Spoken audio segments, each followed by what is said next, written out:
Aujourd'hui, en fait, il n'y a pas de projet humain, en fait. Si vous extrapoliez tous les projets qui sont tous les projets économiques, c'est juste de fabriquer des trucs aux gens.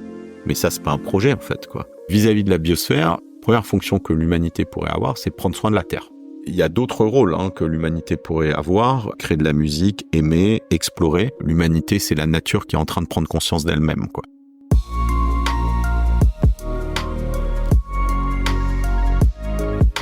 Salut et bienvenue sur Des rêves en action, le podcast des rêveurs de l'Atlas. Nous sommes Bateraf et nous partons à la rencontre de personnes qui nous inspirent. Aventuriers, navigateurs, entrepreneurs, artistes, tous ont su suivre leurs rêves pour être vecteurs d'un message qui leur est cher. Aujourd'hui, nous sommes en compagnie de Jean-Pierre Gou. La première fois qu'on a entendu parler de Jean-Pierre, c'était au cours de la Convention des entreprises pour le climat, à Lyon. Jean-Pierre y animait une conférence sur les imaginaires. Vous savez, ces récits qui guident nos comportements et dirigent d'une certaine manière la trajectoire de notre société. Sa conférence était magistrale. C'était la première fois qu'on entendait que l'humanité, souvent vue comme le cancer d'une planète malade, pouvait aussi avoir un grand rôle à jouer. Cette réflexion, Jean-Pierre l'a notamment développée dans son dernier roman, Révolution bleue, la petite princesse, où, par la force de la fiction, il expérimente l'émergence d'une nouvelle humanité, unie dans sa diversité, pour répondre aux enjeux de notre époque. Avant d'aller plus loin, nous évoquerons à plusieurs reprises le terme Gaïa, qui correspond à un concept développé par Lovelock et Margulis, selon lequel la Terre serait comparable à un super-organisme qui s'autorégule. Intriguant, non ? On explorera ensemble cette hypothèse Gaïa qui nous invite à revoir en profondeur notre vision du monde. En tout cas, cette rencontre avec Jean-Pierre nous a beaucoup touchés, non seulement en raison des valeurs que nous partageons, mais aussi de notre passion commune pour un personnage qui est à la racine de nos projets, le Petit Prince de Saint-Exupéry. Alors, si vous voulez connaître l'interprétation fascinante que Jean-Pierre a eue de cet ouvrage mythique et pourtant si mystérieux, installez-vous confortablement et place à l'épisode.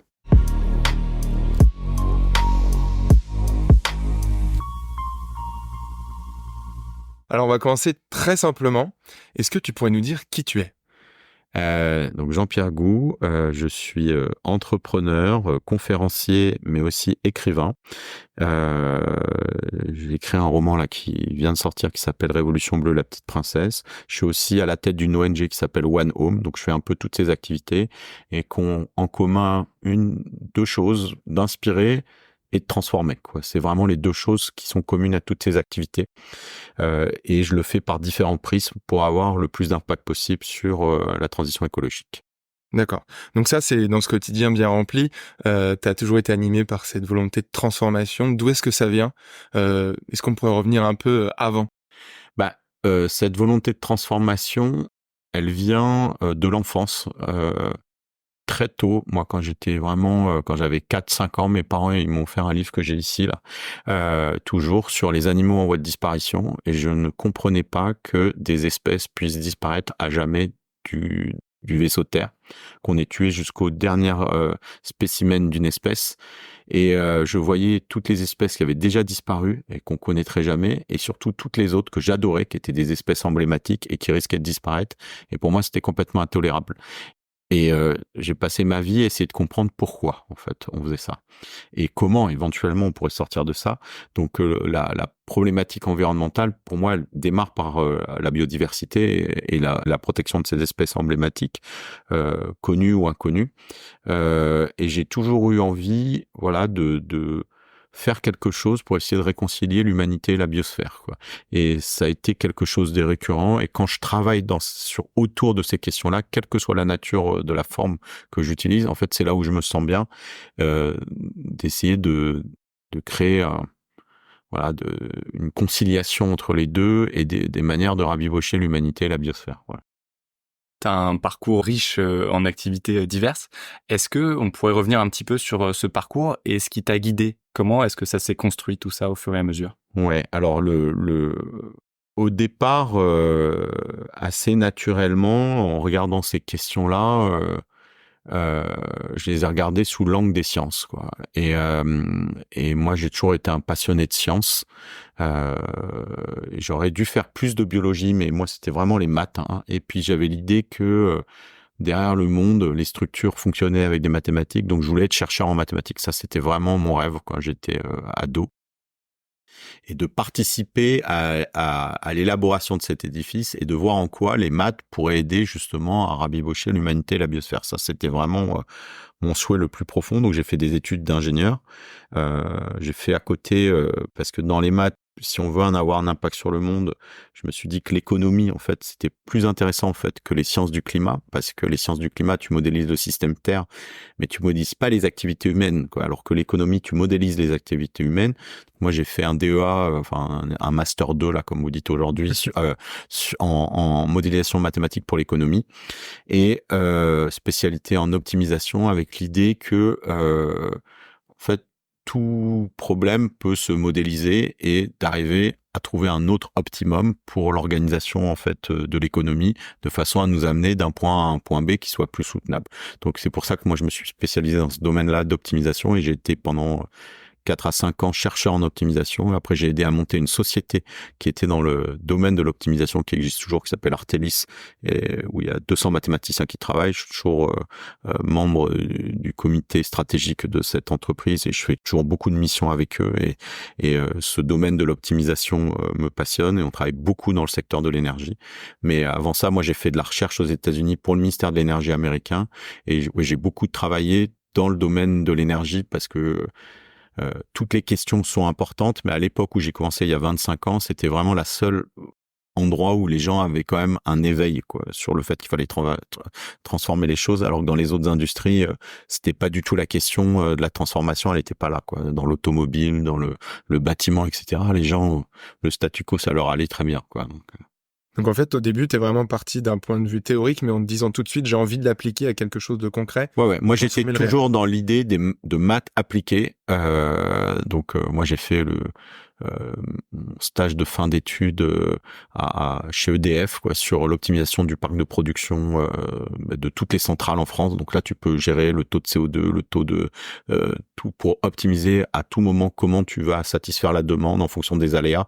Et ça, c'est un des problèmes d'optimisation les plus complexes. Donc, et puis après, au ministère de l'énergie américain, c'était de bâtir des fédérations de calculateurs gigantesques utilisant les ressources qui n'étaient pas utilisées sur Internet pour pouvoir résoudre des gros problèmes d'optimisation. Et on a résolu un problème qui était irrésolu en maths et on savait même pas que ce problème était aussi compliqué. Et ça nous a valu le prix le plus prestigieux de ça. Et moi, je suis la seule personne qui a pas eu de thèse et qui a eu ce prix, quoi.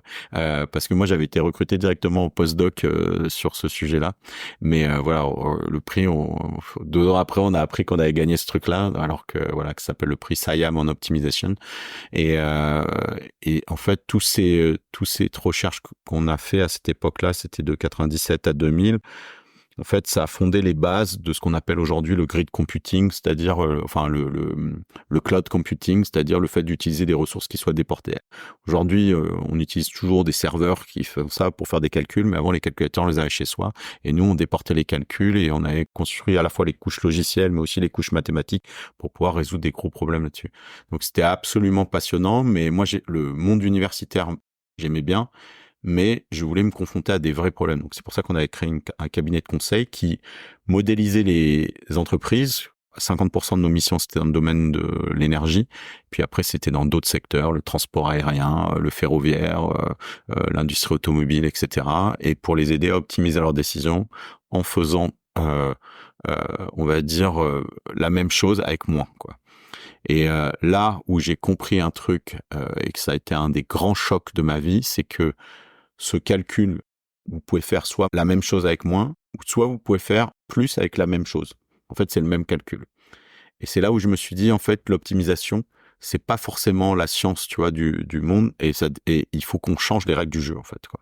Et à ce moment-là, j'ai quitté cette société qui s'appelait Artelis pour rejoindre une société qui formait les règles du jeu dans l'énergie, qui s'appelait PowerNext, et qui gérait les marchés de l'énergie, électricité au départ. Et c'était une époque où moi je pressentais que la transformation en fait du monde de l'électricité, ça allait être majeur, tu vois, de passer à des renouvelables massivement, surtout dans des pays comme l'Allemagne qui marchait au charbon ou au gaz à fond.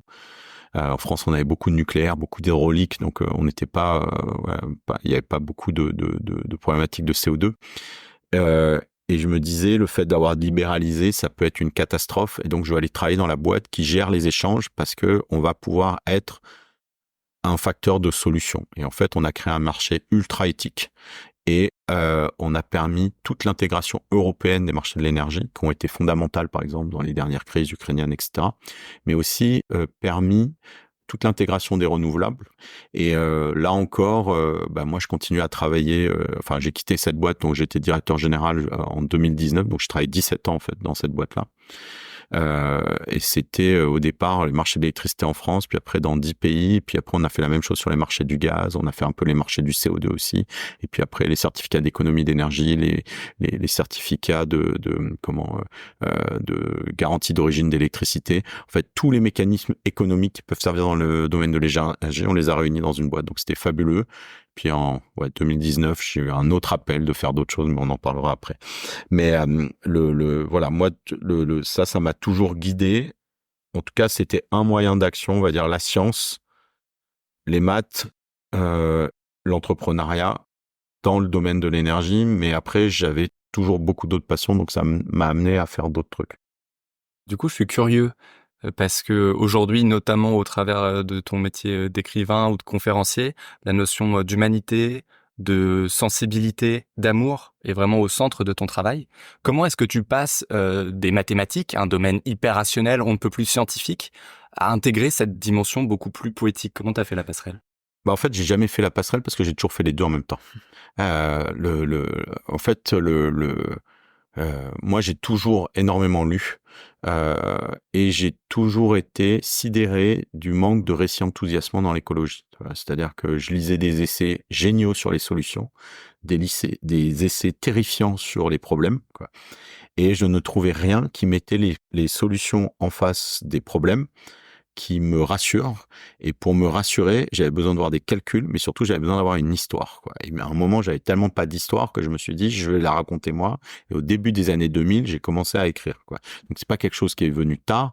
Et Siècle bleu, ça a été écrit, mes 2 premiers romans, entre 2000 et 2007. Après, il m'a fallu 3 ans pour trouver un éditeur et qu'il soit publié, etc. Donc, c'est sorti en 2010. Mais c'est quelque chose, j'ai même commencé en 96 ou 97, dès la sortie de mes études. En fait, à la sortie de mes études, j'ai eu la chance de rencontrer un écrivain français très connu, Bernard Werber, et de pouvoir travailler avec lui sur la matérialisation dans la réalité d'un roman qu'il avait écrit qui s'appelait La Révolution des fourmis et qui utilisait déjà à l'époque le biomimétisme, on était en 96, pour inspirer les sociétés humaines à évoluer en s'inspirant de ce que peuvent nous apprendre les insectes sociaux. Et ça m'avait complètement bouleversé, ce livre, et je l'avais rencontré complètement par hasard. Moi, j'ai eu beaucoup de hasards très signifiants dans ma vie. Et quand je l'ai rencontré avec des amis d'école d'ingénieurs, et c'était le dernier jour de mes études, quoi. Et je me rappelle, je devais faire la fête pendant 2 mois l'été avant de commencer à bosser. Et en fait, cette rencontre fait que j'ai passé 2 mois dans le sous-sol de l'école à programmer le serveur de la Révolution des fourmis. Et on a créé une utopie, c'est-à-dire quelque chose qui était décrit dans un livre, on l'a fait dans la réalité. Et ça a été pour moi incroyable parce que à 22 ans, j'avais la possibilité de faire ça. Donc moi, dès que j'ai commencé à travailler chez EDF ou comme chercheur en mathématiques, j'avais mon activité nocturne qui était de gérer cette révolution des fourmis, que j'ai fait pendant 2 ou 3 ans. Et pendant ces 2 ou 3 ans, Bernard Werber, parce qu'on se voyait souvent, j'étais complètement libre de faire ce que je voulais avec ce site, mais j'essayais de rester dans l'état d'esprit et de tester des idées. Il me faisait lire ces romans qui étaient en gestation et j'ai vu ce que c'était un roman pas fini. Souvent, quand vous achetez des livres, vous voyez des romans finis. Alors parfois, il y en a qui sont pas bons, tu vois. Mais quand vous lisez un bon bouquin, vous dites c'est impossible à écrire. Mais quand vous avez la chance de lire des romans le premier jet et de les voir dans la version finale, vous dites que c'est possible en fait d'écrire. Il suffit juste de raconter une histoire. Et donc moi j'ai toujours eu envie de raconter des histoires et de les mettre au service de la transition écologique.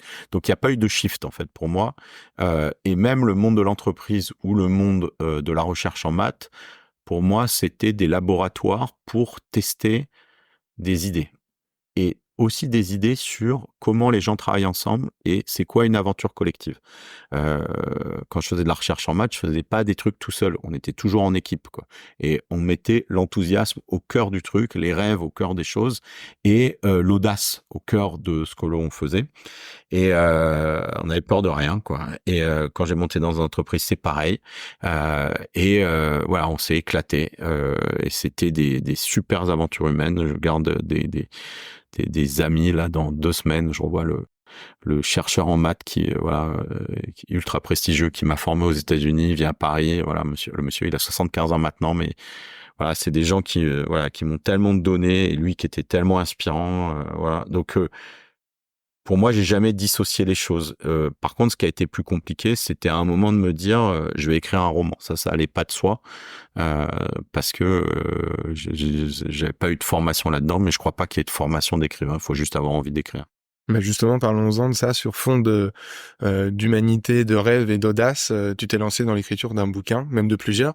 Est-ce que tu pourrais nous en parler un petit peu, et notamment le dernier, La Révolution bleue? Je peux parler du premier d'abord, peut-être de Siècle bleu, parce que la Révolution bleue, c'est la suite de ça. Mais au départ, ça part d'une idée de se dire déjà que la transition écologique, la manière dont elle est présentée, et moi je l'ai tellement vu dans les administrations, dans les entreprises qui étaient nos clients, etc., on en a fait un gros sujet technico-économique, normatif, réglementé, politique, hyper chiant, quoi, pour dire le mot. Alors qu'en fait, c'est la plus grande des aventures humaines, quoi. Et ce que je voulais, c'était reconnecter les gens à la fois à l'incroyable chance qu'on a de vivre sur cette planète et l'incroyable chance d'être dans la génération qui peut préserver et tout changer l'économie, l'organisation des sociétés humaines pour faire ça. Donc, je voulais vraiment faire quelque chose qui inspire les gens à se dire, mais en fait, la transition écologique, c'est pas un truc chiant, c'est pas un truc flippant, c'est un truc incroyable, quoi. Et de montrer des gens qui font la transition écologique avec cet état d'esprit.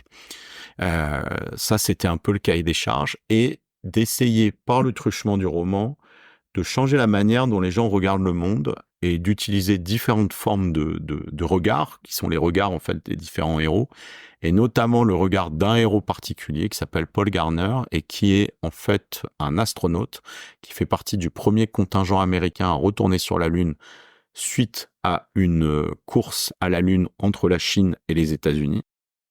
Course, quand j'avais écrit Siècle bleu, que personne connaissait, mais aujourd'hui qui est réel, quoi. Siècle bleu sorti en 2010, mais en fait depuis le début des années 2000, il y a un programme lunaire chinois, il y a un programme lunaire américain, avec des ambitions très particulières, notamment liées à un composant qui s'appelle l'hélium 3, qui peut servir aux futures centrales de fusion. Et donc pour moi c'était un truc de prospective, mais pas tellement. En fait, la conquête spatiale, ça m'intéresse en tant que phénomène, mais c'est ce qui m'intéressait, c'est le regard qu'on peut avoir de la Lune sur la Terre, en fait, et de fait que les astronautes, quand ils sont dans l'espace, peuvent tomber amoureux de la Terre. Et je voulais, à travers le personnage de Paul Garner, que les gens ressentent ce que tous les astronautes ont vécu en voyant la Terre depuis l'espace, c'est-à-dire prendre conscience que c'est un truc bizarre, déjà, de vivre sur une planète qui flotte au milieu de l'univers, qu'autour, il n'y a rien. C'est-à-dire que la prochaine étoile, elle est à 4 années-lumière. On ne sait même pas s'il y a une planète habitable ou habitée à côté. C'est Proxima du Centaure. Il faudrait 10 000 générations pour y aller, 10 000 pour revenir. Et nous, on est dans notre système solaire, pour l'instant, dans aucune des planètes, on a trouvé de la vie. Peut-être dans les océans gelés de, je sais pas quoi, Jupiter ou Saturne, quelques lunes encore qu'on n'a pas évoquées, mais ça sera probablement des formes de vie extrêmement rudimentaires si on trouve des choses. Donc c'est un miracle en fait cette vie, et les astronautes en voyant la Terre de l'extérieur, parce que nous quand on lève la tête on voit le ciel, eux quand ils lèvent la tête ils voient la Terre et autour ils voient des trucs tout noirs, c'est-à-dire ils voient des étoiles et des étoiles c'est potentiellement d'autres mondes avec des trucs, mais c'est loin quoi, et on réalise ça qu'en fait la Terre nous qui nous paraît immense en fait c'est une petite cellule d'un truc qui est beaucoup plus grand. Et moi ça m'a toujours fasciné, et moi j'ai toujours essayé de garder ce regard d'enfant, c'est-à-dire de pas admettre que des choses incroyables soient banales en fait, quoi. Et d'essayer d'aller montrer l'extraordinaire dans l'ordinaire, juste respirer, c'est fou quand même, quoi. Voilà. Donc le bouquin, il avait donc pour ambition de montrer le regard de cet astronaute et que cet astronaute, avec son meilleur ami qui s'appelle Abel, démarre en fait l'embryon d'une révolution bleue. Euh, Son ami Abel, lui, il est à la tête d'une organisation éco-activiste, donc il utilise la force et la menace asymétrique pour faire changer les choses. C'est une organisation éco-activiste clandestine, donc ce qui est pas le cas de... Enfin, c'est un peu un Wikileaks un Sea Shepherd mélangé avec Wikileaks, si vous voulez. Et le héros, Abel, lui, se prend les foudres du gouvernement américain, qui l'accuse d'un crime qu'il n'a pas commis, qui devient ennemi public numéro 1, sauf que lui, il lâche rien, et il va chercher quel est ce crime, et il révèle ça au monde, et puis bon... Et ça, c'est Siècle Bleu pour montrer, voilà, c'était pour montrer comment on peut s'engager. Mais la morale de Siècle Bleu, c'était que c'était vraiment le rêve de l'astronaute et le rêve de cette humanité qui pourrait potentiellement vivre en symbiose avec cette planète. Donc Siècle Bleu, ça m'a pris 10 ans pour l'écrire, et Révolution Bleue, ça m'a pris aussi 10 ans pour l'écrire. En fait, 10 ans pour y réfléchir et 2-3 ans pour l'écrire, parce qu'en fait, quand j'ai fini Siècle Bleu, la question que je me posais, c'est bon, même si tout le monde est émerveillé de la Terre, comment on le change ce monde? Et ça, c'est pas une question qui est simple. Et grâce à Siècle Bleu, moi, j'ai pu rencontrer à peu près des gens qui s'occupent de changer le monde dans toutes les disciplines. J'étais pendant 5 ans, notamment aussi président de l'Institut des Futurs Souhaitables, qui est un institut de prospective et de formation au réenchantement du monde, on va dire. Et ça m'a permis de rencontrer des gens extraordinaires et de voir des acteurs de cette révolution bleue, c'est-à-dire de cette transformation du monde, avec leurs rêves, mais aussi avec leurs limitations, quoi. C'est-à-dire, qu'est-ce qui fait que ces idées incroyables, elles passent pas à l'échelle, quoi. Voilà. Donc ça m'a amené à la fois voir, voilà, toute la grandeur de ces mouvements, qui est en fait pour moi un même mouvement, tu vois, qu'il s'agisse de transformation de l'énergie, de l'agriculture, de l'économie, ou des droits humains, de la santé, voilà, tout ça, c'est un mouvement de transformation. Et de me dire comment est-ce qu'on pourrait réussir ça, qu'est-ce qui pourrait le rendre irrésistible. Donc c'est ça sur lequel j'ai travaillé pendant des années. Siècle Bleu, c'était en 2 tomes, et Révolution Bleue, ça va être en 3 tomes. Donc là, le premier tome, La Petite Princesse, est sorti. Il y en a 2 autres qui sortiront l'année prochaine et l'année d'après, et qui racontent comment on peut faire en 3 ans une transformation écologique du monde. Et le but, c'est que ça puisse inspirer les gens et donner une méthode avec des idées que les gens n'utilisent pas du tout aujourd'hui pour regarder la transition écologique, et que je suis allé glaner dans des tas de domaines différents où j'ai la chance de rencontrer des gens ou de tomber par hasard sur des bouquins pour essayer d'aborder cette transition écologique différemment. Donc c'est ça la Révolution Bleue. Et pour moi, c'est mon laboratoire d'idées, quoi. Moi, je continue à travailler pour des entreprises, je continue enfin, des maths, là, j'en fais moins, tu vois, maintenant, même si je travaille toujours avec cette ancienne société où on fait des missions qui utilisent des maths, mais j'en fais pas moi directement. Mais pour moi, il essaye de répondre toujours à mon inquiétude d'enfant, en fait, quoi, de se dire est-ce qu'on peut finalement rabibocher l'humanité et la biosphère? Et c'est le sujet de la Révolution Bleue. Et pourquoi tu as cette intuition-là que tous les acteurs que tu rencontres et que tu vois appliquer le changement dans leur domaine font partie d'un même mouvement qui irait vers une certaine destination? Alors, ce qui est intéressant, c'est que ils en ont pas nécessairement conscience, et ils se considèrent pas nécessairement là-dedans. D'ailleurs, quand vous êtes à fond dans le changement de l'éducation, souvent vous avez un espèce de biais où vous voyez tout à travers l'éducation. Quand vous êtes dans l'énergie, vous voyez tout à travers l'énergie. Quand vous êtes dans l'agriculture, vous voyez tout avec ça. Et c'est bien, parce qu'il faut des gens qui creusent des domaines, etc. Mais de reconnaître que les autres domaines sont aussi importants, ça c'est une bonne chose. Et parfois on a l'impression, de toute façon, quand il faut tout changer, et quand on creuse un problème, on s'auto-persuade que l'enjeu des enjeux, c'est, je sais pas quoi, le désarmement nucléaire, ou la paix dans le monde, ou la fraternité humaine, ou voilà, tout est important, quoi. Et en fait, tout ça a un point commun, et ça m'a mis des années à arriver vers ça. Quand vous regardez derrière tous ces trucs-là, pourquoi il y a des choses qui vont pas, en fait, vous touchez à la nature humaine, quoi. Et le point commun à tous ces problèmes, c'est l'amour, quoi. Et c'est un truc pour moi qui suis voilà, ingénieur, mathématicien et tout, ça va pas de soi. Mais en creusant ce problème dans tous les sens, En fait, c'est un problème de circulation d'amour, d'ouverture des cœurs. Et la révolution bleue, c'est faire de l'amour une stratégie. Alors quand je dis ça, les gens vont rire, mais c'est justement l'intérêt de le développer dans un roman qui est ultra réaliste, où ils essayent de tenir sur cette ligne-là, et que la révolution bleue, c'est ça qui permet justement à tous ces acteurs de s'allier, de se soutenir, de se reconnecter comme quelque chose, et d'essayer d'amener l'humanité vers quelque chose d'uni. Comme si ces personnes qui s'engageaient sont aujourd'hui comme des cellules mutantes dans une métamorphose, qui auraient décidé de manifester plus l'ADN de la chenille, mais l'ADN du papillon. Et on est comme des petits pop-corn, il y en a certains qui ont éclos, d'autres qui vont pas tarder à éclore, et moi je vois ça comme ça. Et aujourd'hui, il y a une résistance parce que on est encore majoritairement chenille, mais il y a un truc qui nous appelle à être papillon. Et pour pouvoir libérer cette chose-là, pour moi, ça passe par l'ouverture des cœurs. Voilà.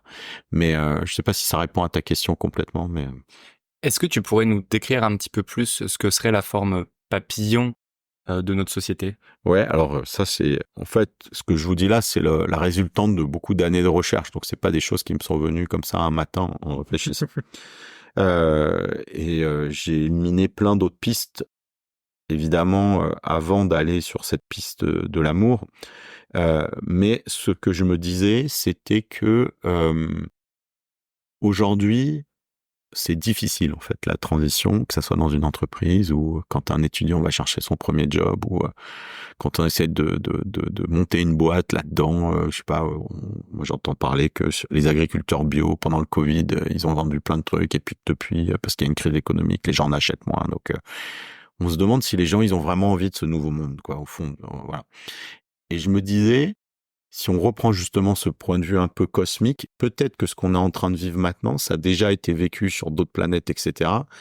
Et de se dire qu'en fait, cette crise écologique, qui est pas une crise, hein, quoi, je veux dire, c'est un truc majeur, quoi. Genre, la dernière fois qu'une espèce a dépassé les limites planétaires, c'était il y a 2,3 milliards d'années.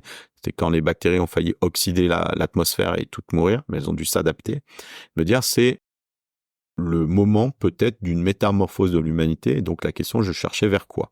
Donc j'ai fait, avant d'écrire Révolution bleue, pendant le Covid, j'ai écrit plusieurs essais sur les théories de l'évolution pour essayer de comprendre comment marche l'évolution. C'est quoi qui drive les choses pour essayer d'avoir une intuition sur vers quoi en fait l'espèce humaine pourrait muter.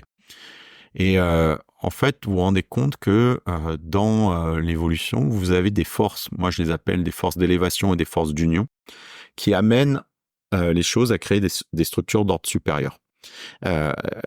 Quand vous avez des quarks qui vont faire un atome, quand vous avez des atomes qui vont faire une molécule, quand vous avez des molécules qui vont faire des séries de réactions chimiques et qui vont former une cellule, quand vous avez des cellules monocellulaires qui vont faire du multicellulaire, quand vous avez des multicellulaires qui vont faire des êtres ultra complexes, quand vous avez tous les êtres ultra complexes qui vont fonder une biosphère, c'est-à-dire un gigantesque organisme vivant selon l'hypothèse Gaïa qui prendra soin de toutes ces parties. En fait, vous avez des sauts en complexité. Et il y a des sauts en complexité aussi dans les grandes structures de l'univers, voilà, et on comprend pas encore aujourd'hui la finalité de ces grandes structures de l'univers, mais on découvre des rôles au trou noir. On pensait que c'était que négatif, mais en fait, les trous noirs, c'est des espèces de gigantesques agitateurs de particules. C'est un peu comme votre touillette dans votre café et qui permet de répandre des atomes qui ont été dégagés par des supernovas et de les mettre un peu partout dans le monde, qui vont après se rentrer en accrétion sur des étoiles ou sur des planètes. Enfin, tout ça, c'est complètement fou, en fait, l'architecture du truc. Et on sait même pas ce que c'est l'univers. Bon, là, je fais un grand détour, mais en voyant ces forces, en fait, d'élévation et d'union, elles sont à l'œuvre dans l'humanité. Et je me disais, il y a quelque chose de cet ordre-là. Et en fait, la forme, tu parlais de la forme aboutie, c'est quoi le papillon vers lequel pourrait tendre l'humanité? Au début, quand je regardais l'évolution humaine, je me disais, tiens, voilà, comment on est passé d'Australopithèque à Homo erectus, à Homo habilis, à l'homme de Néandertal, à Homo sapiens. Bon, même si tout ça, c'est pas linéaire, c'est pas passé dans l'ordre que je viens de vous dire et tout, mais bon. Et je me disais, ça va pas être des modifications physiques. Il y a quelque chose d'autre, quoi, qui va se produire. Et la clé, elle m'est venue en regardant la couverture du Petit Prince.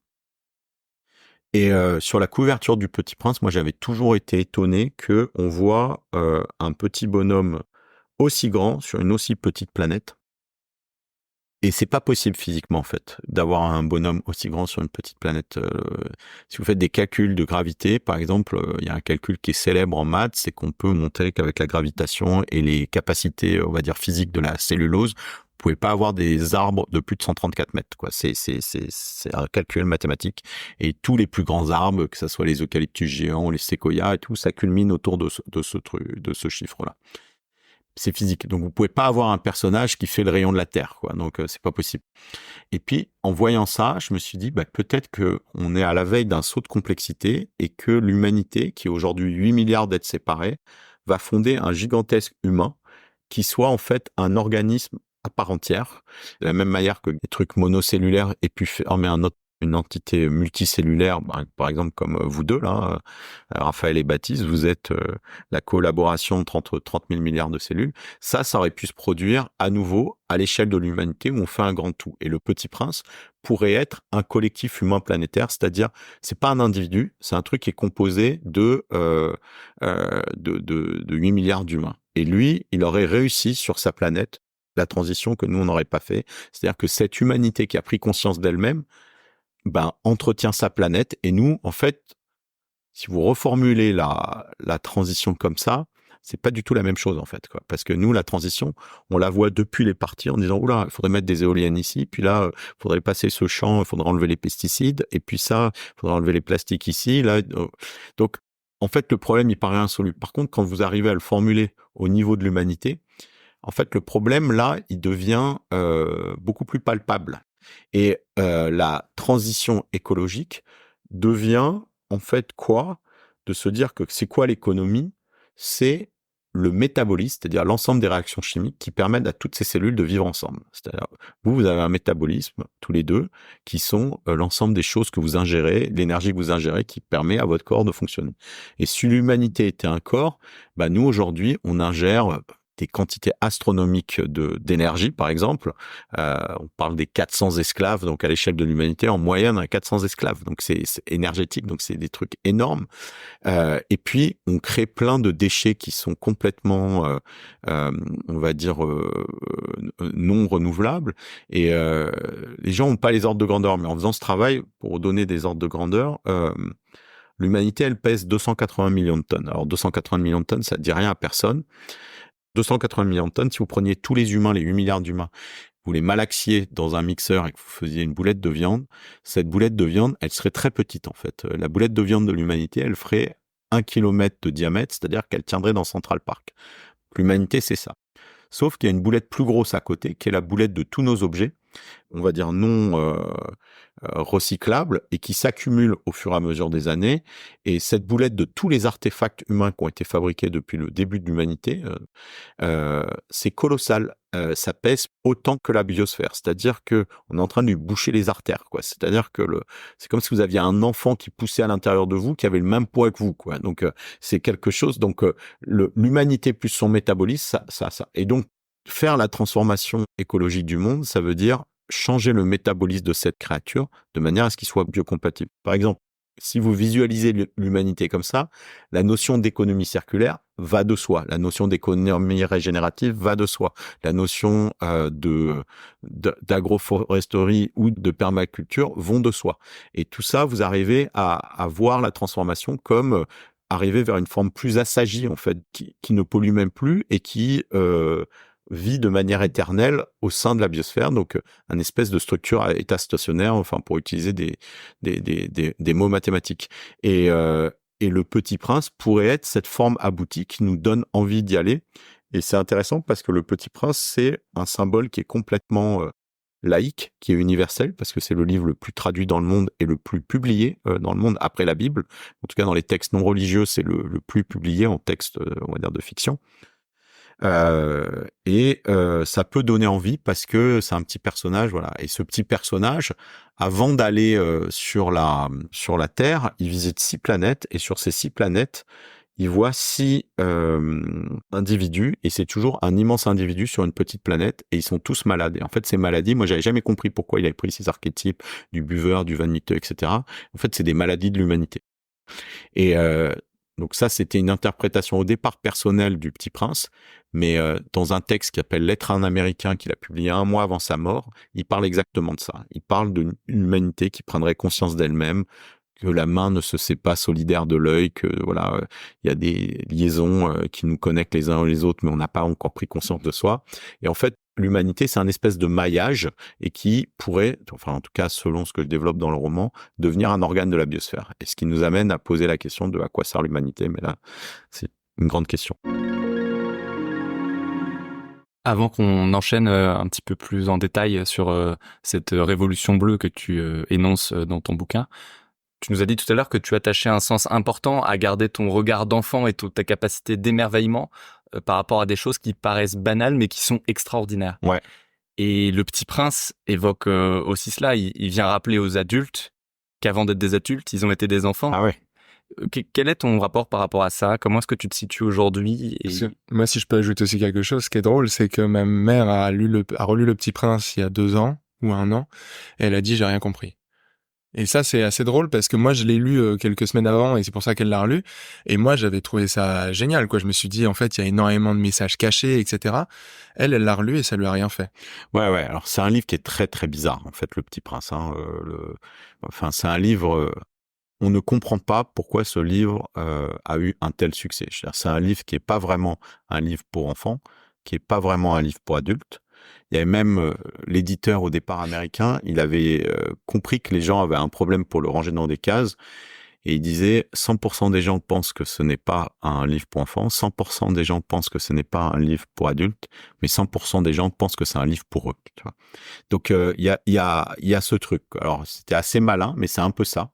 Et dans ce côté pour soi, en fait, il y a des gens qui ne comprennent pas, il y a des gens qui détestent ce livre, parce que je pense qu'il interroge, mais il a une forme un peu particulière. Donc il y a des choses où c'est juste la forme qu'il aime pas, mais sinon le Petit Prince, il vient taper sur des trucs, tu vois, qui font pas forcément plaisir.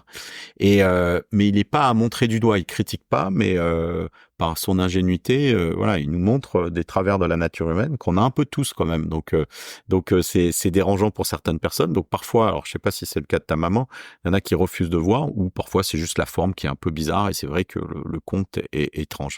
Mais il a cette magie de la malléabilité, et il n'y a pas 2 lectures identiques du Petit Prince.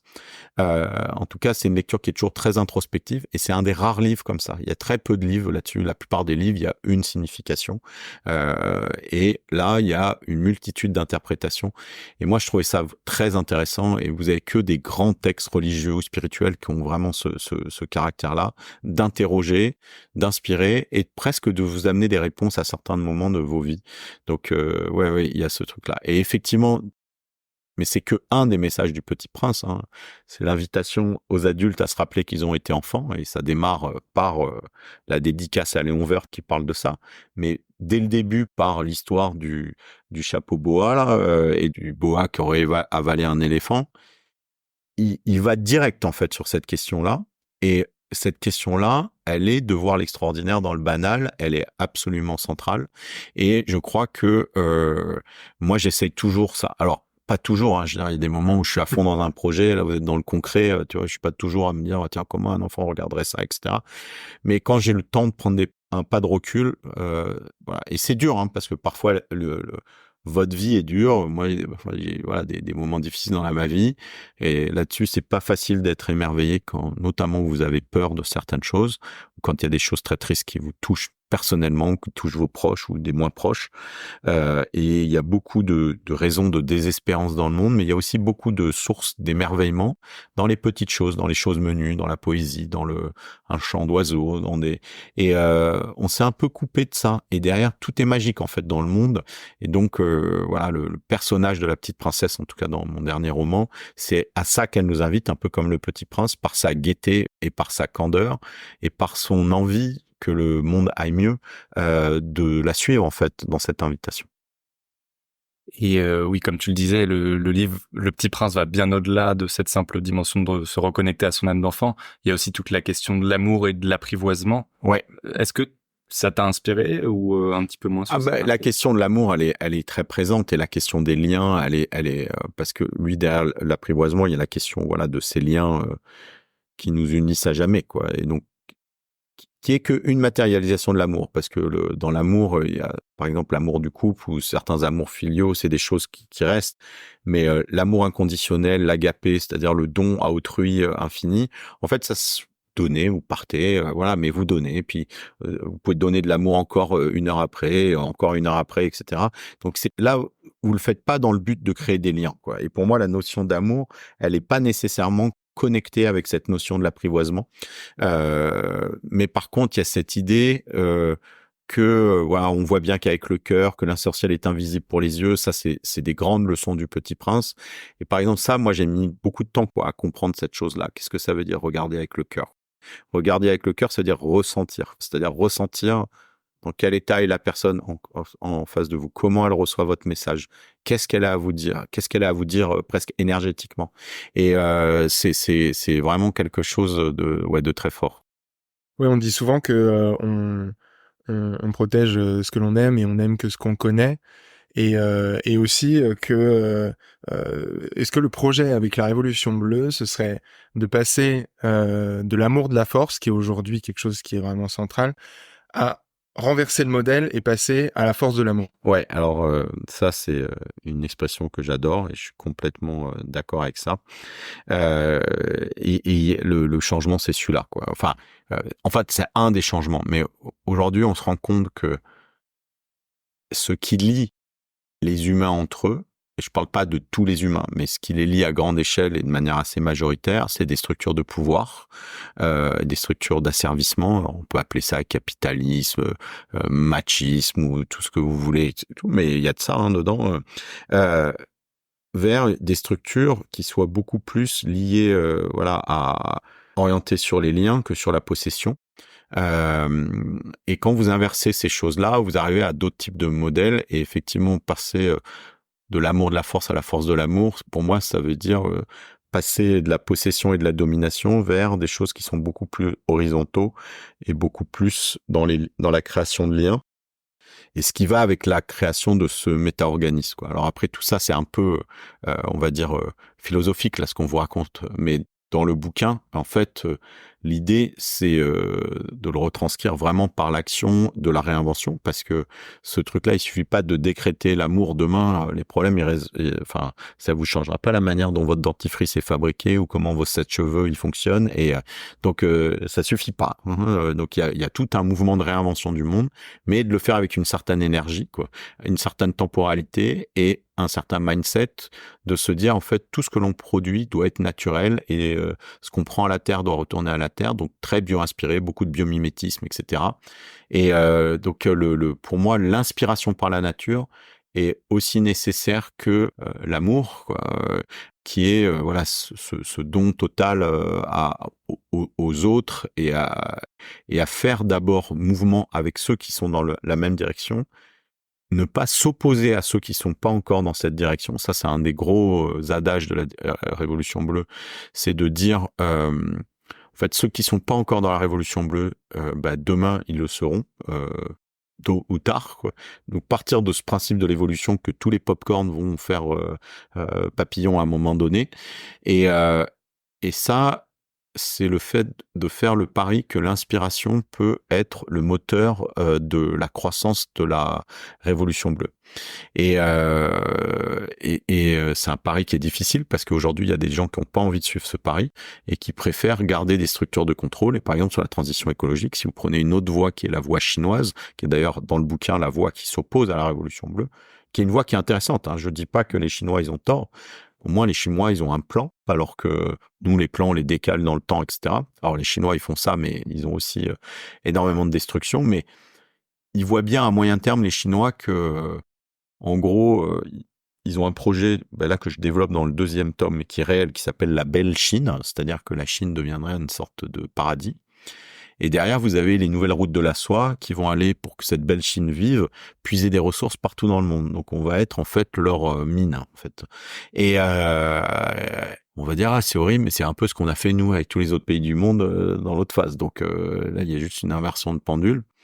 Il y a une volonté très industrielle, etc., presque mécaniste de changer le monde et très centralisée par le gouvernement de faire ça. Mais ça porte ses fruits, hein, parce qu'ils sont capables de construire à très grande échelle des batteries, des centrales solaires, des voitures électriques et tout. Alors même si tout ça, c'est pas la panacée, parce qu'en fait, vous changez pas l'humanité là-dedans, vous changez juste la manière dont les choses sont construites. Donc si on extrapolait on va dire une révolution chinoise réussie, en fait, ça répondrait pas au problème des limites planétaires, en fait.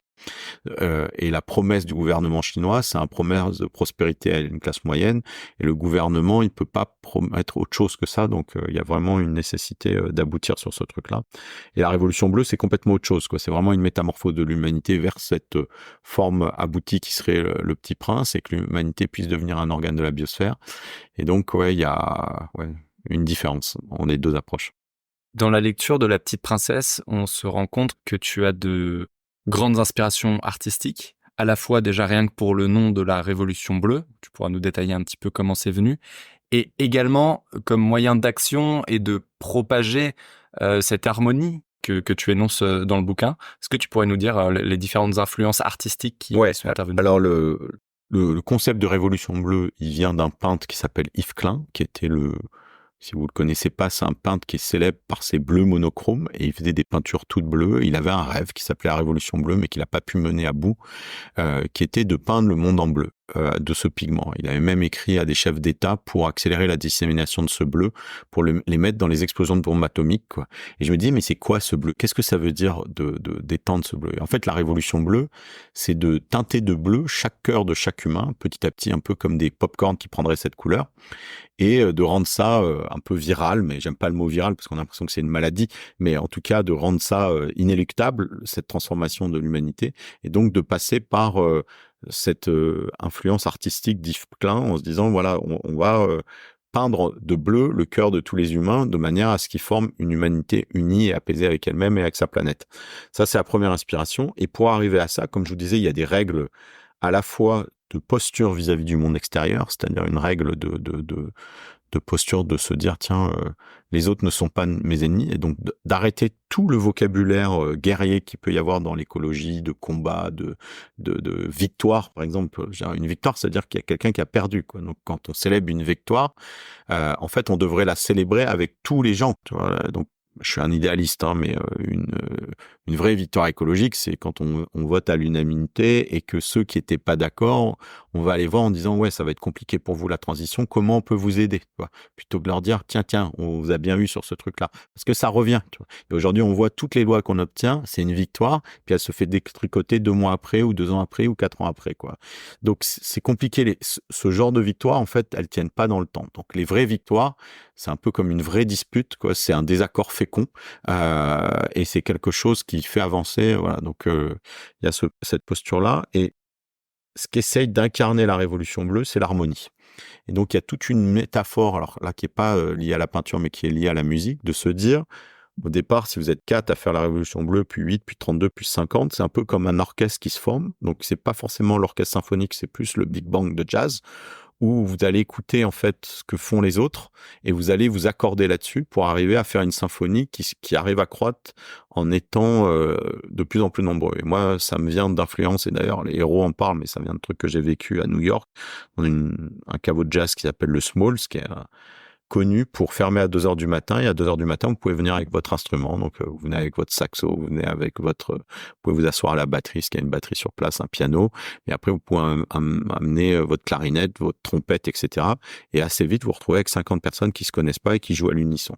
Et les règles du buff, parce que la traduction du big band, c'est le buff en jazz, c'est quand je rentre, je respecte la tonalité des autres, puis à un moment, je m'autorise un solo, puis j'envoie un truc, les autres, ils se calent, etc. Mais on n'a pas de partition préétablie, mais tout ça, c'est une espèce de truc hyper fluide et dynamique. Mais quand vous regardez ça à l'extérieur, ça a l'air super bien construit, mais c'est un peu des règles de non-évitement, un peu comme ces murmurations d'oiseaux, où il n'y a pas un chef dans une murmuration d'oiseaux. Vous savez, ces immenses vols des tourneaux, vous avez des millions des tourneaux qui sont ensemble et qui vont arriver à faire des migrations.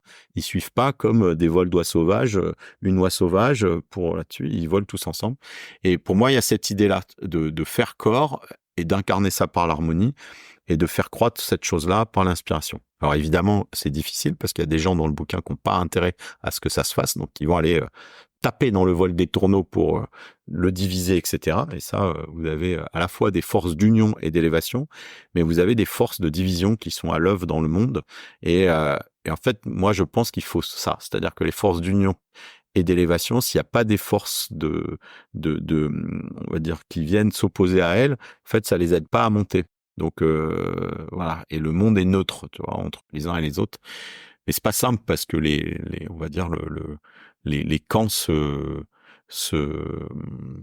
figent et les luttes se figent. Mais si le camp, en fait, de la transformation écologique du monde, pas un camp qui rajoute de l'harmonie et qui rajoute de la violence, ça peut pas marcher. Ce matin, je lisais une citation de Tolstoï qui disait « Vous ne pouvez pas éteindre un feu avec un feu. Vous ne pouvez pas sécher de l'eau avec de l'eau. Et vous ne pouvez pas arrêter de la violence avec de la violence. » Et Tolstoï, c'était le premier, même avant Gandhi, à parler de non-violence, etc. Il y a des écrits qui sont assez incroyables. Et elle essaye d'incarner ça, la Révolution bleue. Et pourquoi les gens au quotidien, enfin dans la société, peu importe leur culture, peu importe le pays dans lequel ils vivent, enfin ils sont quand même dans un quotidien, avec leur réalité, leurs contraintes, leurs problèmes. Pourquoi les gens auraient intérêt à d'un coup s'intégrer dans cette révolution bleue et à suivre ce mouvement-là vers l'union et l'élévation? Alors, ça va pas de soi, et si ça allait de soi, on l'aurait fait depuis bien longtemps. Moi, je pense que certaines transformations ne se font que parce qu'il y a des conditions historiques qui permettent qu'elles arrivent. Et ces conditions historiques, elles ont besoin de ferments, de choses qui permettent que des sauts d'organisation se font. Donc, les ferments, c'est des concepts. Donc, vous avez besoin de concepts. Et aujourd'hui, on a des concepts, voilà. Mais il faut des conditions historiques, et pour moi, ces conditions historiques, c'est les limites planétaires. C'est-à-dire que c'est un peu comme, vous savez, cette métaphore du nénuphar où il se multiplie par deux tous les jours, puis la veille, il se dit « Oh, il me reste encore la moitié de l'étang », et puis le lendemain, il a tout rempli. Et là, une fois que vous avez touché les limites, en fait, toute l'économie, elle change, parce que c'est plus la même chose, Et là, on en est là aujourd'hui, c'est-à-dire que des gens comme Teilhard de Chardin l'avaient anticipé, c'est-à-dire que c'est à partir du moment où la planétisation par l'humanité est totale que se pose la question de notre responsabilité vis-à-vis de cette planétisation. Et la responsabilité, ça va avec, je dirais, cette évolution vers une forme de petit prince abouti. Et ça peut prendre plein de formes. Ça peut ne pas marcher, c'est-à-dire que chacun, face à cette peur des limites planétaires, des températures qui augmentent, l'eau qui disparaît, machin et tout, peuvent s'entretuer. Donc ça, on a ce choix-là, et aujourd'hui, on est quand même bien parti dans cette direction, où les États vont essayer de s'accaparer les dernières ressources, et dans le roman, il y a un certain nombre de personnages qui incarnent ça. Ou alors, vous avez cette idée de l'union sacrée, au niveau mondial, etc., mais que vous pouvez pas décréter en disant demain on va être 8 milliards à faire ça. Non, ça va prendre du temps, et dans le bouquin, là, sur les 3 tomes, des moments la Révolution bleue elle croît, des moments elle décroît, elle recroît, elle décroît.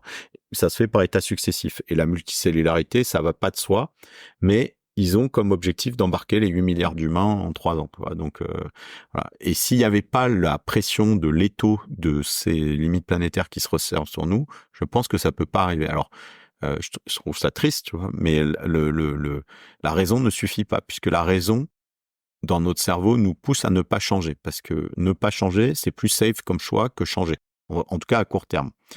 Et en tout cas, c'est plus safe dans un monde où vous faites pas confiance aux autres.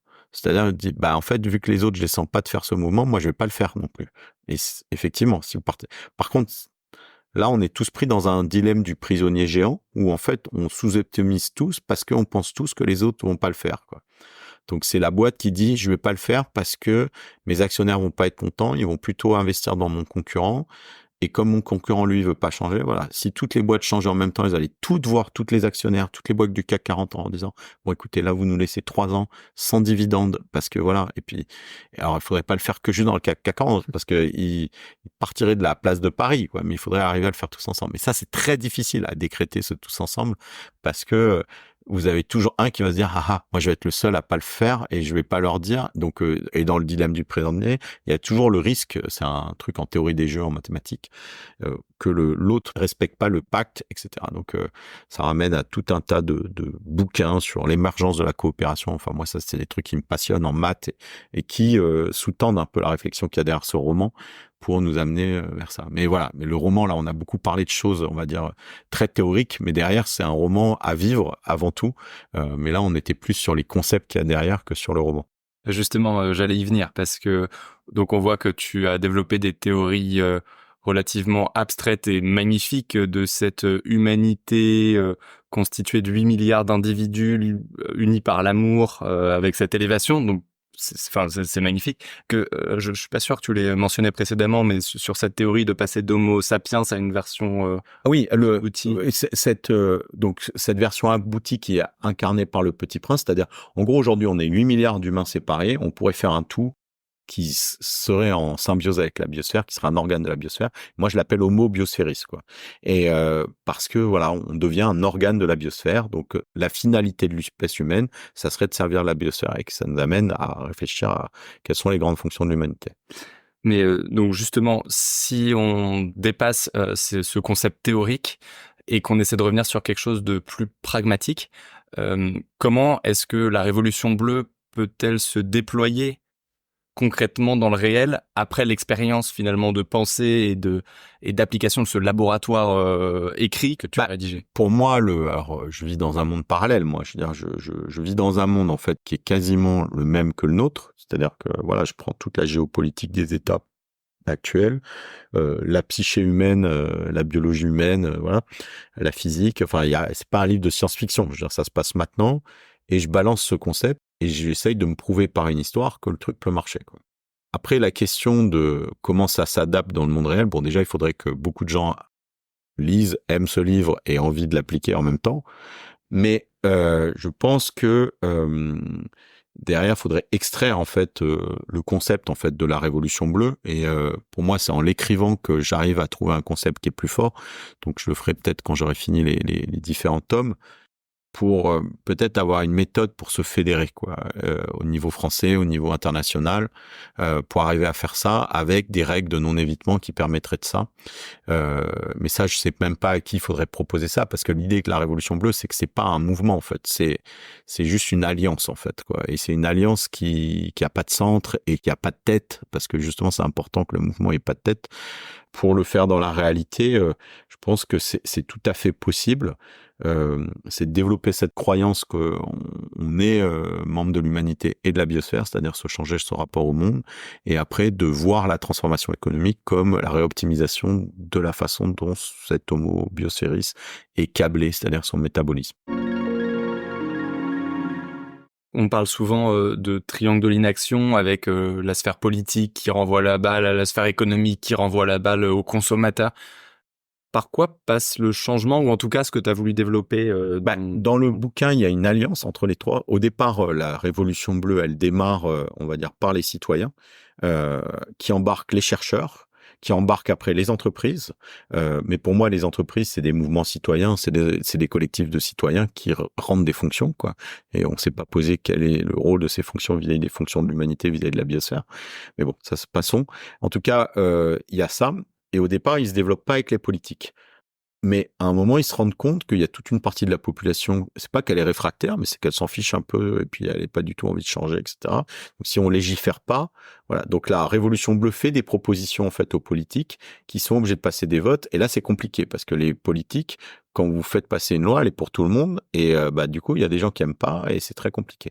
Donc ça explore aussi dans le bouquin comment en fait un mouvement citoyen fort peut aider un pouvoir politique à faire passer des idées à un moment où, pour les opposants à ce mouvement politique, enfin en tout cas les politiques qui adopteraient une position favorable à la Révolution bleue, c'est extrêmement impopulaire parce que vous touchez aux libertés des gens, à la façon de vivre.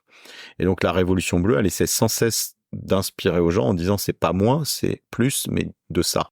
Donc plus d'amour, plus de liens, plus de joie, plus de voilà, de danse, de rire, de musique, mais aussi de créativité, de réalisation de soi, de sentiment d'appartenance. Enfin tout ça, c'est des choses qui sont extrêmement poussées. En tout cas, le roman, il essaye de sortir de ce truc de l'inaction en apportant un soutien à ces politiques à un moment où leurs opposants ont envie de faire du populisme. Et là, on le voit bien dans la campagne aux européennes, là où on entend des atrocités, où ça suffit l'écologie, on en a marre de l'écologie punitive. Et ce mot d'écologie punitive, à partir du moment où on norme, pour encourager un changement qu'on fait pas, on appelle ça punition. Mais ça a été inventé par le camp qui voulait pas. Je veux dire, le but de l'écologie, c'était pas de punir, c'est d'agir à des moments. Enfin, quand on fait un plan phytosanitaire dans la société française, pas pour le plaisir de dire aux agriculteurs arrêtez, quoi. C'est parce qu'il y a un vrai danger sanitaire à la fois pour la biosphère, les insectes, etc., mais aussi les humains qui cultivent et ceux qui mangent ces produits-là. Donc, si on sort ça, voilà, de toujours rappeler la raison. Et en fait, c'est assez facile de garder juste l'aspect oulala, c'est difficile. Par contre, par exemple, sur le plan phytosanitaire, comme je vous disais, ça fait partie de ces mesures qui sont un peu comme des victoires. On se dit, tiens, on a ça. On se donne 4 ans et pendant 4 ans, on fait rien. C'est-à-dire que on n'investit pas sur quels pourraient être les substituts. Et 1 an avant la butée, on recule de 3 ans parce que de toute façon, on n'a rien. Donc, en fait, ces mesures, si vous les accompagnez pas par de l'innovation, de la créativité et de vous dire, et d'être en empathie avec ces agriculteurs c'est pas bien de juste leur interdire et de pas permettre qu'il y ait des solutions nationales ou internationales qui soient des alternatives. Ça marchera jamais parce qu'ils vont pas arrêter de cultiver du jour au lendemain.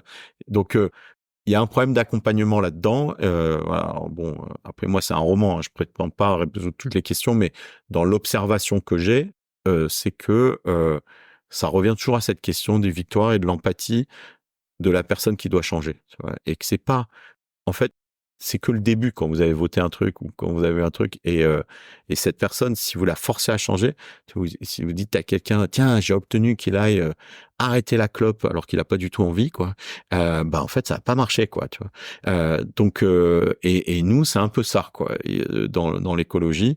Et voilà, mais le pari de cette douceur, ça revient un peu à ce que je vous disais de cette citation de Tolstoï, quoi. J'aimerais qu'on puisse gagner par des successions de guerres, mais en fait, ça marche pas, en fait, quoi. Et si vous rajoutez de la violence à la violence du monde, ça marchera pas. Et c'est pour ça que ce choix de l'amour, ou en tout cas de cette posture neutre, est importante. Et c'est ça justement la force de la Révolution bleue, c'est qu'il n'y a pas, c'est transculturel, c'est-à-dire que on ne sélectionne pas les individus, on les uniformise pas pour qu'ils deviennent tous les mêmes. Au contraire, chacun avec ses différences, avec ses appartenances, avec sa façon de voir le monde, peut s'y inscrire. Alors je souris parce que c'est exactement ça, mais en fait ça me ramène à la raison pour laquelle il y a 25 ans j'ai arrêté la révolution des fourmis. C'est-à-dire que pour moi les insectes sociaux, ils ont pas ça. C'est-à-dire que c'est l'union dans l'uniformité et pas l'union dans la diversité. Et le pari de la Révolution bleue, c'est de faire l'union dans la diversité et de considérer. De toute façon, il y a tellement de facteurs de différenciation entre les individus. On est tous les mêmes, on a tous le même ADN. On n'est pas nés dans les mêmes villes, on n'est pas nés avec des familles de même richesse, on n'est pas nés avec les mêmes malformations génétiques ou potentielles génétiques. Il y en a qui peuvent courir super vite, il y en a qui naissent estropiés avec une jambe en moins, d'autres qui naissent aveugles, etc. Et puis il y en a qui naissent heureux, d'autres aimés, d'autres pas aimés, etc. Et en fait, tout ça, c'est une immense richesse, c'est-à-dire de considérer l'autre pas en disant « Oh là, il est bizarre, lui, il n'a pas été aimé par ses parents ». Enrichissez-vous de ça, ça aurait pu être votre vie, ce truc-là. Et celui-là, c'est une autre cellule comme vous, de cette tête multicellulaire, et l'autre, c'est moi avec une autre vie. Et donc, d'arriver là-dessus. Et de toujours se dire que c'est pas parce qu'on se parle que moi, je vais devenir toi. Le début de ta vie, ça aurait été ta vie, et moi, le début de ma vie, ça aurait été ma vie, j'ai mes passions, etc. Par contre, si on a l'impression de tous participer à un truc collectif, là, ça devient enrichissant. Et là, tu passes à des gens qui font des petits tas de sable, chacun dans leur coin, à des gens qui, ensemble, construisent une cathédrale, ce qui est pas du tout la même chose, quoi. Donc, et de dire, ah, tu vois, ton art, c'est de construire des vitraux, moi, c'est de tailler des pierres, d'autres, c'est de monter des charpentes, etc. Et du coup, voilà, il y a l'humanité fait cathédrale. Et la Révolution bleue, c'est ça, c'est ce pari de on va dire de la spécificité de chacun, de la réalisation de choix chacun dans le meilleur de ce qu'on peut admettre, et justement que l'humanité soit pas comme une cathédrale figée, c'est-à-dire une fois qu'elle est finie, c'est fini, qu'elle change tout le temps. Et l'humanité d'aujourd'hui, c'est une équipe. Tous les 100 ans, ça c'est quelque chose de fou. L'équipe change complètement. C'est-à-dire que en moyenne, enfin, vous avez quelques personnes qui dépassent les 100 ans, mais je sais pas quelle est la probabilité, ça doit être moins d'1%, etc. Mais en gros, allez, on va mettre tous les 120 ans, ça c'est sûr. Il y a peut-être un là qui vont survivre, une Jeanne Calment ou voilà, mais l'équipe elle change. Donc c'est comme je sais pas si vous connaissez cette métaphore du bateau de Thésée. Donc Thésée, voilà, il meurt, il est adulé, on ramène son bateau à Athènes et puis avec les épreuves du temps, il s'abîme un peu, donc on va changer telle latte, tel élément dans la voilure, parce que voilà, il y a eu des intempéries, etc. Et puis, au fur et à mesure des années, ils se rendent compte qu'ils ont changé toutes les pièces du bateau de Thésée. Et donc, ils se posent la question, est-ce toujours le bateau de Thésée, quoi? Et ils ont conclu que oui, parce que la forme était là, et donc l'humanité perdure, quoi. Et donc, de la même manière que la biosphère perdure depuis des milliards d'années, l'humanité pourrait perdurer. On ne sait pas ce qu'elle fera dans quelques années. On peut orienter, on a la capacité par la conscience d'orienter le projet humain. Et aujourd'hui, en fait, il n'y a pas de projet humain, en fait. C'est quoi si vous extrapoliez tous les projets qui sont tous les projets économiques, c'est juste de fabriquer des trucs aux gens. Mais ça, c'est pas un projet, en fait, quoi. Alors, il y en a qui subviennent à des vrais besoins pour que les gens mangent, pour que les gens se soignent, etc. C'est pas ça, c'est une toute petite partie de l'économie. Et puis, juste manger et se soigner, bon, c'est pas suffisant. Je pense que l'humanité peut faire des grands trucs. Donc, de se ramener à des grandes choses, voilà. C'est quoi, justement, le rôle de l'humanité pour toi? Alors ça, c'est une question que je me suis posée en écrivant ce livre. Et au départ, quand j'en ai parlé à beaucoup de gens, il y a beaucoup de gens qui m'ont dit à rien. L'humanité sert à rien. Tu vois, et la biosphère se porterait bien mieux si l'humanité n'existait pas. Alors moi, ça m'allait pas comme réponse parce que tout est tellement merveilleusement ordonné dans l'univers. Le fait que l'humanité ait eu tout ce destin, tout ça pour aboutir à la question que ça sert à rien, je trouve ça pas terrible. Et donc, je me suis mis à rechercher quelles pourraient être des fonctions de l'humanité vis-à-vis de la biosphère, quoi. Parce que le projet humaniste, c'était le progrès au service de l'humanité. Mais là, vous arrivez à quelque chose qui est un peu, on va dire, qui tourne en boucle sur soi-même et qui d'ailleurs intègre pas la biosphère. Et ben, du coup, vous aboutissez à la crise des limites planétaires. Donc, vis-à-vis de la biosphère, la première fonction que l'humanité pourrait avoir, c'est prendre soin de la Terre. Et c'est déjà ce que font certains peuples premiers. Et on parlait des Kogi tout à l'heure avant ils ont une manière d'habiter la terre et d'en prendre soin. Et c'est le cas de plein d'autres peuples natifs. Et vous montrez même que dans certaines de ces zones-là, la forêt ou leur territoire est en meilleure santé que s'ils n'étaient pas là. Et ça changerait complètement notre rapport. C'est-à-dire, au lieu de décréter que la nature nous appartient, on appartiendrait à la nature, on en prendrait soin et on serait des gardiens de la terre. Donc ça, c'est une première chose. Et ça, c'est vraiment dit par le Petit Prince, qui est vraiment ce jardinier planétaire. Alors moi, j'aime pas le jardin, je serais plus sur les jardins punk et conseille les bouquins de Louise Browes sur les jardins punk et il y a des choses extraordinaires là-dessus. Mais surtout de se dire de prendre soin de la vie et peut-être que la Terre a besoin, je sais pas quelle pourrait être la fonction dans un corps, est-ce que c'est des anticorps ou je sais pas quoi, un truc qui va prendre soin un peu comme des plaquettes sanguines, voilà, vous coupez, il y a des plaquettes qui vont et tout de suite le truc va se résorber. L'humanité, elle pourrait avoir ce rôle-là et de rendre la Terre encore plus belle et tout, et de créer de la beauté. Il y a d'autres rôles que l'humanité pourrait avoir, donc prendre soin, comme je vous disais, créer de la musique, aimer, explorer. On parlait tout à l'heure de cette phrase d'Élisée Reclus qui disait l'humanité, c'est la nature qui est en train de prendre conscience d'elle-même, quoi. Et c'est une phrase qui a été lâchée il y a un siècle. Et c'est ça, il y a quelque chose dans l'univers qui prend conscience de soi-même, et nous, on pourrait aider ce mouvement-là. Et puis après, vous avez des fonctions plus nobles qui sont liées, par exemple, à la science.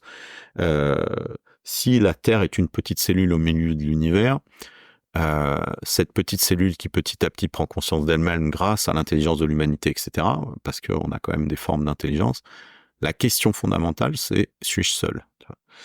Est-ce que Gaïa a des sœurs, quoi. Donc moi, je prendrais conscience de moi-même, petite cellule, je me dirais, c'est quoi ces petits points? Déjà, ok, aujourd'hui on commence à répondre. C'est des soleils. Les soleils, c'est des réactions thermonucléaires qui peuvent durer des centaines de millions d'années. Ok, autour il y a des planètes. Ok, les planètes, qu'est-ce qui fait qu'elle est habitée ou pas? Comment je pourrais communiquer avec elle, etc. Donc toutes ces questions, en fait, l'humanité, on a fait des grands pas là en un siècle, c'est incroyable, quoi. Et par exemple, à chaque fois que vous avez un nouveau type de télescope spatial, par exemple, vous upgradez de Hubble vers le James Webb Telescope, c'est comme si vous changiez de lunettes et que d'un coup vous aviez une précision de vision et un jour on arrivera à voir ce qui se passe.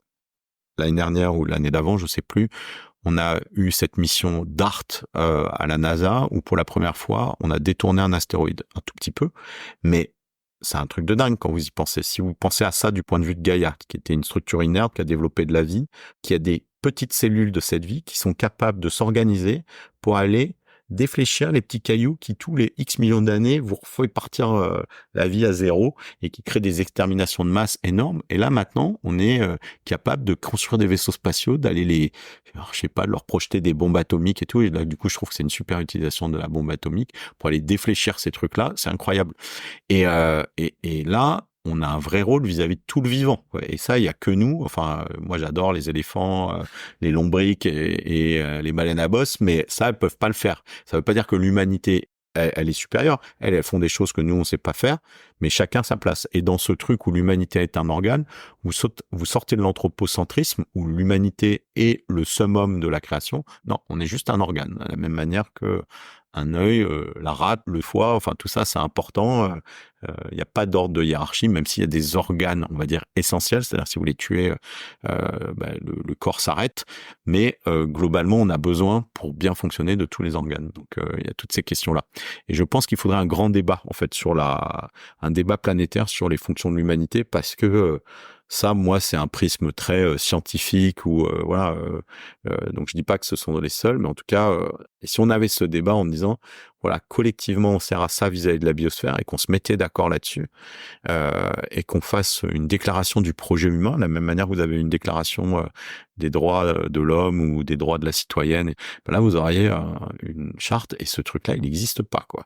Et c'est quand même un énorme problème. Et si vous avez ça, vous avez créé une structure qui fait que l'économie peut épouser cette forme de manière à aller dans cette direction. Et c'est de nature à rendre la transition écologique facile. Et moi, c'est en tout cas qui a plus besoin de se justifier par rapport à l'ancien modèle, parce que ça marchera pas. Alors que là, si on se base vis-à-vis de ce modèle d'Homo Bioceris, constamment, vous baserez sur ça. Et c'est l'ancien modèle qui n'arrivera pas à justifier. C'est-à-dire un truc qui fait croître cette boule de déchets que je vous disais qui a la même poids que la biosphère, en disant mais toi tu participes à boucher les artères du corps dont on est, donc c'est pas possible. Donc c'est eux qui désolé, je vais réduire. Et aujourd'hui c'est eux qui disent ok. Et là vous avez des gens qui vous disent voilà comme PDG d'une grande boîte pétrolière, nous les choses on le fait parce que les gens en ont besoin, tu vois, donc on va produire. Et en fait je comprends, et c'est vrai que les gens en ont besoin, etc. Mais c'est un peu court comme réponse, parce qu'il faudrait dire, ils ont besoin, mais on va accompagner sur le fait que dans 20 ans, ils en auront plus besoin. Donc là, effectivement, on va pas arrêter du jour au lendemain à produire du pétrole, parce que sinon, ça serait la révolution. Mais d'inscrire, en fait, le switch là-dessus. On commence à y arriver. Ce genre de sortie, c'est la manifestation déjà qu'il y a un débat, quoi. Et puis, comme je vous disais, là, on commence à sentir les limites planétaires. Il y a 20 ans, c'était facile de sortir une phrase comme ça. Aujourd'hui, on voit bien que c'est moins aisé, quoi. Alors, ça décomplexe ceux qui n'ont pas du tout envie de changer, quoi. Mais c'est quand même compliqué. Pour revenir sur un rôle de l'humanité qui serait que Gaïa puisse prendre conscience d'elle-même, ouais. Est-ce que tu pourrais nous raconter un petit peu le projet dont tu nous as parlé tout à l'heure, qui s'appelle One Home? Ouais, alors en fait, c'est un spin-off de Siècle Bleu où le héros, en fait, est transformé par sa vision de la Terre vue depuis la Lune, la Paul Gardner, et il transfère cet amour de la Terre. En fait, cette transformation que lui a vécue sur la Lune, c'est une transformation plus générale qu'ont vécu tous les astronautes, ou en tout cas une bonne partie des astronautes qui ont été attentifs à leurs émotions quand ils étaient dans l'espace. Et quand vous êtes dans l'espace, il y a ce qu'on appelle l'overview effect. Et l'overview effect, c'est un concept qui a été développé par un Américain qui s'appelle Frank White, qui est chercheur à Harvard, et qui s'est rendu compte que quand vous êtes dans l'espace et que vous êtes face à la beauté de la Terre, qui tourne de manière un peu lancinante comme un truc hypnotique, face à à ce spectacle grandiose, mais en apesanteur, avec le silence et la peur, parce que vous êtes dans une zone vulnérable, en fait, vous ressentez la vulnérabilité de la Terre et vous ressentez même qu'elle est habitée par Gaïa et que vous sentez la Terre. Et là, récemment, j'ai fait une conférence avec l'astronaute Philippe Perrin et il me disait, moi, j'ai ressenti Gaïa depuis l'espace et ça a été quelque chose d'incroyable. Il a écrit un bouquin là qui s'appelle En apesanteur, qui est sorti là le mois dernier, dans lequel il décrit ça.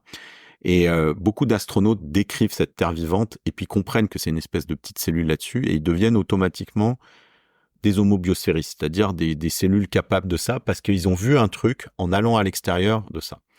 Et vous dites, c'est assez incroyable ce truc-là parce que ça montre que si on envoyait les gens dans l'espace, ils pourraient peut-être tous avoir ce switch. Alors, c'est la promesse de tous les entrepreneurs qui vous disent « Allez, vous allez dans l'espace, vous allez tomber amoureux de la Terre ». Alors, l'overview effect, c'est la bonne caution morale, en fait, du tourisme spatial. Donc ça a le don de m'énerver.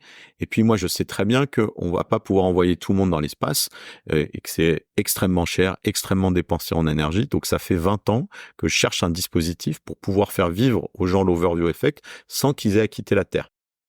Pour activer chez eux une partie de ces valeurs homo-biocéries, c'est-à-dire le sentiment qu'on vit sur cette petite cellule, puis cette relation poétique à Gaïa, relation par le cœur, quoi. Et donc, on utilise en fait un satellite qui a été envoyé par la NASA en 2015 dans un endroit très particulier qui s'appelle le point de Lagrange, qui est un point entre la Terre et le Soleil. Donc, la Terre est toujours allumée et c'est le point où les forces de gravitation entre la Terre et le Soleil s'annulent. Et dans ce point, en fait, sans dépenser quasiment d'énergie, vous arrivez à toujours regarder la Terre, tout éclairé, et c'est le plus beau point de l'univers pour regarder la Terre. Et donc, il y a ce satellite qui est parti là-bas. Alors, ce satellite, moi, je le piste depuis 1998 parce que c'était Al Gore qui devait l'envoyer. Et en fait, pour la petite histoire, au départ, je voulais faire ce projet-là, mais ce satellite, il a été construit, il est venu dans un rêve à Al Gore, quoi. Je le raconte dans La Petite Princesse, ce truc-là. Et au moment où il a ce rêve, moi, j'avais déjà le rêve de faire un partir là-bas, sauf que moi, j'avais 22 ans ou 23 ans et je pouvais pas faire partir. Et là, j'ai le vice-président des États-Unis qui a le même rêve, quoi. Et qui dit, on va le faire d'ici 2 ans. Donc là, je me dis, mon projet, je vais pouvoir le faire, etc. Et en fait, Al Gore se présente à la présidence des États-Unis, arrive en finale là contre Bush, et puis c'est une élection extrêmement tendue comme la dernière élection entre Biden et Trump, où ils doivent recompter les voix en Floride, et pendant 1 mois et demi, on ne sait pas qui est le président des États-Unis, et quand Bush finalement est élu, après le recompte des votes qui était un peu bizarre, le premier truc que Bush fait en arrivant à la Maison Blanche, il annule le projet d'Al Gore. Donc il tue le rêve d'Al Gore et il tue le mien en même temps, quoi. Et en fait, c'est pour ça que je me suis mis à écrire Siècle Bleu, parce que je me suis dit, en fait, j'ai pas le satellite et je vais essayer de faire vivre cet overview effect via le roman. C'était quand même à une époque où je savais pas écrire, mais heureusement, je veux dire, que j'avais bossé avec Werber et je me disais tiens, et lui il me disait non mais t'as des histoires à raconter, écoute ta petite voix et écris. En 2015, finalement, Al Gore et Obama, ils ont réussi à mettre cette caméra dans un autre satellite qui allait au point de Lagrange pour filmer le Soleil. C'était un satellite de l'US Air Force, qui fait partie du dispositif de cyberdéfense américain. Et dans ce dispositif-là, ils ont mis cette caméra. Et en fait, cette caméra, personne n'en faisait rien. Et moi, je me suis dit, attends, on va en faire quelque chose comme dans mon roman. Et avec un copain, là, Michael Bocara, on suivait ce truc-là, c'est un copain d'école d'ingénieur. On a fait en fait le premier programme qui permet de montrer la Terre tout éclairée qui tourne sur tous les côtés. En fait, ça avait jamais été fait avant. C'est la première fois où en fait Gaïa se voit sous toutes ses facettes. Quand vous voyez ça d'un point de vue de Gaïa, vous dites c'est incroyable. C'est comme si vous découvriez que des cellules de votre foie avaient monté un petit projet pour créer un petit truc qui vous observe depuis l'extérieur, quoi. Et c'est dingue, en fait. Et ce qu'on appelle l'ère de la conscience planétaire, qui était vu comme certains l'ère du fait que les humains soient conscients qu'ils vivent sur une planète et qui démarre avec ces photos du programme Apollo. En fait, cette ère de la conscience planétaire, c'est aussi l'ère où la planète, grâce à notre regard, permet de prendre conscience sur elle-même. Et donc, ce projet One Home, c'est de poursuivre ça en montrant la Terre, telle qu'elle est chaque jour. Et on a utilisé des musiques qu'on a fait avec, au départ, c'était avec Michael Bocara, puis après, avec Kim Win-Kyo, qui est designer, qui a aidé sur la partie vraiment artistique, design, expérientielle. Et en fait, aujourd'hui, One Home, c'est des capsules qui sont basées sur des images de notre ancien projet qui s'appelait Blue Turn. Et on a travaillé avec des artistes pour faire des choses, des vidéos extrêmement émotionnelles. Donc, vous pouvez aller sur onehome.org et sur onehome.org, vous pouvez faire l'expérience que Paul Garner fait depuis la Lune et voir la Terre depuis l'espace. Et si vous regardez ça 5 minutes et que vous mettez les gens en condition pour dire que ils vont vivre la même chose que les astronautes, que ces images sont uniques dans l'histoire de l'humanité, pendant 5 minutes, il se passe rien. Les gens sont en contemplation pure et réfléchissent à la condition humaine et ont une transformation de leur regard, etc. Et si on est des millions à le faire, ça devient quelque chose d'important. Et comme suite à Siècle Bleu, donc Siècle Bleu, c'était sorti 2010 et 2012. En 2016, on a fait ce projet-là, et l'ONG One Home, elle a été créée en 2020. dans La Petite Princesse et dans La Révolution Bleue, ça démarre par ça. C'est-à-dire que One Home existe. C'est-à-dire que le rêve de Paul Garner, il s'est créé. Maintenant, il aurait juste à faire le deuxième rêve de Paul Garner, qui est de créer La Révolution Bleue. Mais pour moi, c'est un activateur énorme et c'est un activateur des pop-corn bleus, quoi, si vous voulez. Donc, ce truc-là. C'est-à-dire, plus vous la regardez, plus vous développez une conscience planétaire au niveau individuel, c'est-à-dire des cellules mais ça suffit pas. Et d'ailleurs, en fait, quand moi j'avais fait One Home, je me suis dit il manque un truc, quoi. Et il manquait cette question d'homobiosphérisme, c'est-à-dire ce sentiment d'appartenance pour se dire en fait comment tout ça on en fait un tout. Et donc ça m'a pris du temps à développer ça. Et maintenant on est en train de revoir le projet One Home parce que alors moi j'aime bien ça me vient de mon époque de Werber où on avait pris un truc qui était dans un roman pour en faire un truc réel. Bon, qui a pas fait la révolution des fourmis, mais on a tenté quand même. Et moi, je me dis, voilà, Siècle bleu, ça a donné One Home. One Home, ça a enrichi la révolution bleue. Et la révolution bleue va enrichir One Home. Et là, on va sortir dans les prochains mois une carte qui permet aux gens, dès qu'ils ont fait projeter One Home à un moment donné, de mettre un petit pinpoint bleu et de montrer où sont les gens qui montent les images de One Home. Et aujourd'hui, il y a des gens dans le monde entier. En fait, nous, on n'en sait strictement rien. Moi, l'autre fois, j'avais un copain qui était au Japon qui me dit c'était super le show que vous avez fait à Kyoto dans tel hôtel. Je dis mais moi je sais même pas que voilà. Et en fait, on sait pas. Alors s'il faut, enfin, je pense pas que ça soit un mouvement énorme, mais quand justement une carte, ça permet au mouvement de se compter, de se voir eux-mêmes et d'arriver à activer ces espèces de liaisons planétaires qui sont des liaisons d'homobiosphérisme.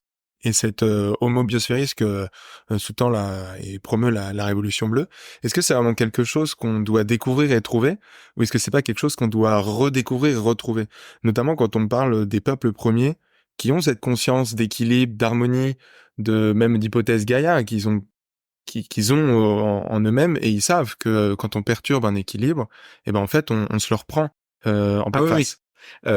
Alors évidemment, eux, ils l'ont de manière beaucoup plus intuitive parce qu'ils sont en proie directe à la nature pour se nourrir, pour se soigner, etc. Nous, on a tellement d'intermédiaires entre nous et la nature, il n'y en a même plus dans les villes de nature. Je veux dire, à Paris, vous avez que des pigeons, il n'y a même plus de moineaux, quoi. Bon, il y a quelques autres, des corbeaux, des corneilles, même des rapaces, tu vois, dans Paris qui se baladent, mais qui chassent les pigeons. Effectivement, il faut le redécouvrir. Et ce rapport sensible, voilà. La nouveauté par rapport au peuple premier, c'est que voilà, les Kogi s'occupent de leur contrée dans la Sierra Nevada, les aborigènes de leur contrée voilà en Australie, telle et telle peuplade dans ces différents endroits. Et malheureusement, ces peuplades-là, ça devient des micro-archipels et il y en a beaucoup qui switchent au mode occidental, les traditions se perdent, etc. Et on a la chance d'avoir ces peuples qui sont encore là aujourd'hui, qui peuvent nous amener des choses extraordinaires. Donc, utilisons en fait leur savoir. Mais ce qui est en jeu, la planétisation de l'humanité, c'est nouveau, en fait, ça. Il y a que par le regard extérieur et ce côté, on est une cellule à l'échelle humaine. En fait, eux, ils ont fait l'expérience de ça dans un microbiotope qui est, presque une approche biorégionale, quoi. Mais là, il faut que tous les biorégionalités se connectent et que vous arriviez à connecter dans un même concept, en fait, des gens extrêmement différents. Et donc ça, c'est nouveau en fait dans l'humanité. Et la notion de conscience planétaire, même si on vous dit que les Kogi sont très connectés au cosmos, etc., moi, j'ai pas vu des concepts de ce type-là pour dire comment des civilisations extrêmement différentes peuvent faire un. Alors, il y a d'autres gens qui ont fait ça sur la question du un, du multiple, etc. Notamment chez les hindouistes, il y a des choses, mais plus du niveau de la conscience. Hein, je parle entre le Brahman et l'Atman, c'est entre la conscience individuelle, la conscience collective. Il y a beaucoup de gens qui ont travaillé là-dessus au niveau de la conscience, mais au niveau du fonctionnement de l'humanité, et de la biologie et de l'économie, c'est des concepts qui sont un peu nouveaux. Donc voilà, mais c'est nourri de ça. Et l'amour de la terre-mère, effectivement, il allait de soi. On vénérait des Vénus de la fertilité à l'époque du Paléolithique, etc. Mais aujourd'hui, on a perdu tout ça, quoi. Donc, dans le bouquin, justement, il y a des peuples premiers, il y a des grandes sagesses, parce que derrière tout ça, ça nous ramène à des évidences, quoi, à des choses qui ont déjà été dites, mais peut-être, en tout cas, moi, c'est mon côté qui fait que je reste optimiste, qui fait que peut-être c'est maintenant, ce truc-là. Alors, Là où je le suis moins, c'est que vous lisez des écrits New Age des années 70 et vous disent que c'est maintenant. Et tous les 5 ans, vous avez des gens qui disent c'est maintenant, ou même tous les jours. Bon, donc là, il faudrait vraiment on s'y mette, quoi. Moi, j'ai une question par rapport à ton choix d'exposer la Révolution bleue dans un bouquin comme La Petite Princesse, qui s'éloigne énormément de la forme du Petit Prince. Ah oui. On sent que c'est vraiment un bouquin pour adultes. Ouais. Pourquoi avoir fait ce choix? Ou peut-être que c'est pas un choix parce que c'est aussi extrêmement complexe. Enfin, tout le monde ne peut pas s'improviser Saint-Exupéry. Non, mais il faut que je revienne sur la genèse du roman et pourquoi il s'appelle La Petite Princesse. Au départ, moi, ce que je voulais raconter, c'était l'évolution de l'humanité. Donc, prendre le bordel qu'on est actuel avec les réseaux sociaux, les gens qui se haïssent, les équilibres géopolitiques, les stress des ressources, le je veux te dominer, tu me domines, machin, je t'aime pas, tu me détestes. Bon, voilà, l'humanité aujourd'hui, quoi. Et d'arriver à cette espèce d'unité et de me dire, tiens, je vais écrire en 3 tomes, d'aller jusqu'à ça. Et l'humanité aujourd'hui, c'est un espèce de truc... voilà, très masculin, très vorace, toxique, etc. Et d'aller vers cette forme apaisée qui est intégrée par le Petit Prince. Et je pensais au film Léon, où vous avez au départ Jean Reno qui est incarné par qui joue le rôle d'un tireur d'élite, un tueur à gages, pardon. Et ce tueur à gages, il rencontre une petite fille qui est Nathalie Portman, qui arrive à un peu lui toucher le cœur. À la fin, il va jusqu'à se sacrifier pour elle. Et je me dis, tiens, il faudrait une petite fille comme héroïne du bouquin. Et cette petite fille, en fait, il s'avère qu'à la fin de Siècle Bleu, parce que je reprends les mêmes héros, vous pouvez lire les livres indépendamment, je les reprends là où je les avais laissés dans Siècle Bleu, ils adoptent une petite fille qui a exactement ces caractéristiques et qui est un peu le pendant féminin du Petit Prince. Et dans un rêve, je me dis, je vais appeler la Petite Princesse, parce que le point d'arrivée du bouquin, c'est la petite princisation de l'humanité. Donc j'écris ce truc-là, et quand je finis d'écrire le premier tome de cette saga, qui s'appelle pour le coup Révolution Bleue, la Petite Princesse, il y aura un nom aux 2 autres tomes après, je découvre que dans la correspondance de Antoine de Saint-Exupéry et de sa femme Consuelo, qui vient d'être publiée fin 2021, début 2022, il y a une lettre qui était inédite, dans laquelle Saint-Ex fait une promesse à sa femme qui était pas contente qu'il ait dédié le Petit Prince à Léon Wörth. Il lui promet d'écrire une suite du Petit Prince et de lui la dédier. Et dans un retour de lettre, elle lui dit « Tu l'appelleras la Petite Princesse ». Et quand j'ai vu ça, je me suis dit « Heureusement que je savais pas ce truc-là, parce que sinon, j'aurais jamais osé d'appeler la Petite Princesse ». Et effectivement, moi, j'avais pas utilisé la forme du conte philosophique. On va dire que le Petit Prince, peut-être c'est un conte philosophique, mais j'avais utilisé le mode du thriller pour, thriller scientifique, un peu spirituel aussi, bon. Et du coup, j'ai changé le scénario où parce que je me dis, en fait, il a promis ça 6 mois avant sa mort. Donc, ça veut dire qu'il y a des moments où il y a réfléchi. Il y a peut-être même des notes. Il a peut-être griffonné l'histoire de cette petite princesse. Et ils en reparlent dans d'autres lettres avant de mourir, quoi. Ça. Donc, je me dis, s'il faut, ce manuscrit, il existe. Et peut-être qu'il y a quelque chose d'encore plus grand que dans le Petit Prince. Donc, le Petit Prince, en fait, ça, c'est mon interprétation, mais il y aurait le secret de l'évolution de l'humanité caché depuis 80 ans sur la couverture, qui serait le fait qu'on évolue vers un collectif.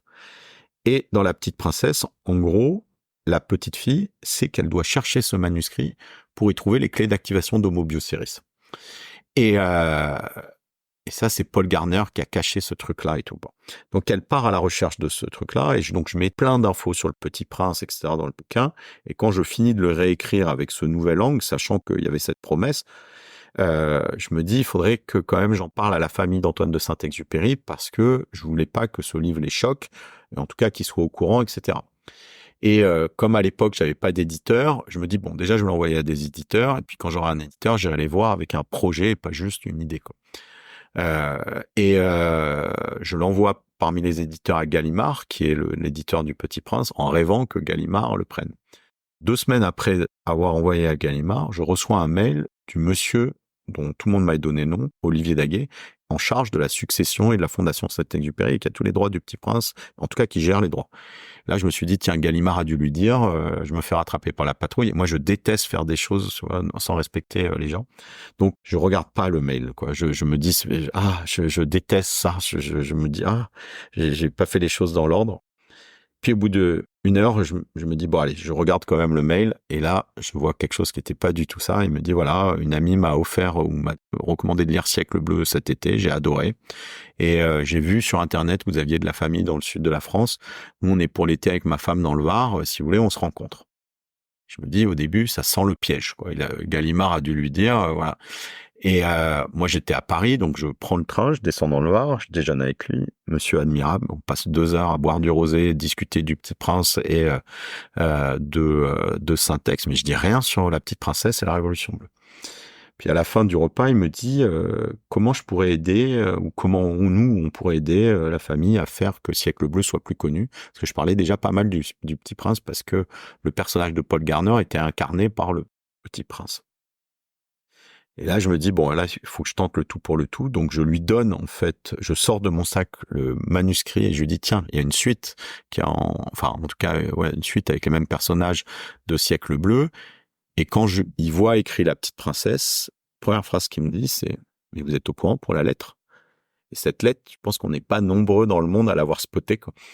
Et je lui dis, je demande même pas laquelle, alors que Saint-Exupéry, il a dû en écrire 10 000, quoi, des lettres. Et je lui dis, en fait, la lettre, c'est la première phrase du bouquin.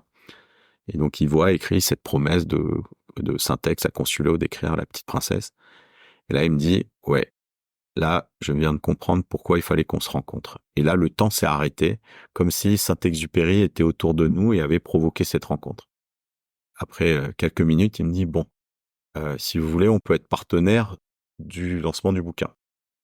Et j'ai dit, ok, mais il faut que je vous explique d'abord, parce que j'ai pris quand même une certaine liberté d'interprétation vis-à-vis de la signification du Petit Prince. Et là, je lui explique mon histoire d'humanité multicellulaire, incarnée par le Petit Prince, collectif planétaire. Il me regarde avec des yeux ronds en disant, ok, j'en ai entendu des hypothèses, mais alors comme celle-là, jamais, quoi. Mais il dit, en fait, ça fait des années qu'on attend de pouvoir mettre le Petit Prince au service d'une grande cause humaniste et écologique. Et si vous voulez, on peut mettre le Petit Prince au service de la Révolution bleue. Alors là, moi, ça, c'est mon rêve le plus ultime parce que ça donne à la fois la légitimité et puis parce qu'il y a un sentiment d'imposteur et voire même, je sais même pas si j'avais le droit d'utiliser le Petit Prince. Alors, il n'est pas dessiné, mais d'en parler partout dans le bouquin. Je me dis, mais ça, c'est le plus gros cadeau de l'univers. Et il me dit, bon, alors on le sort quand, le bouquin? Je dis, déjà... lisez-le, parce que s'il faut, il va pas vous plaire. Donc voilà, 3 jours, il le lit. Et puis il me dit, non, le bouquin, il est super et tout. Et moi, je lui dis, en fait, je peux faire mieux. Parce qu'en fait, pendant toute l'écriture, je me suis demandé si j'avais le droit, en fait, de faire ce truc-là. Et si j'étais légitime. Et là, vous venez, en fait, de me rendre légitime. Donc je l'ai réécrit 2 fois. Et je l'ai réécrit pour qu'il puisse être lu indépendamment de Siècle Bleu, pour pas que les gens aient 1000 pages avant d'arriver sur ce message qui, pour moi, est plus clé dans la Révolution bleue, Siècle bleu. Et Siècle bleu, vous pouvez le lire en prequel. Après, si vous aimez les personnages, vous apprendrez leur vie d'avant. Et donc, voilà, ça a mis 1 an de plus. Et donc, ça vient de sortir là au mois de février.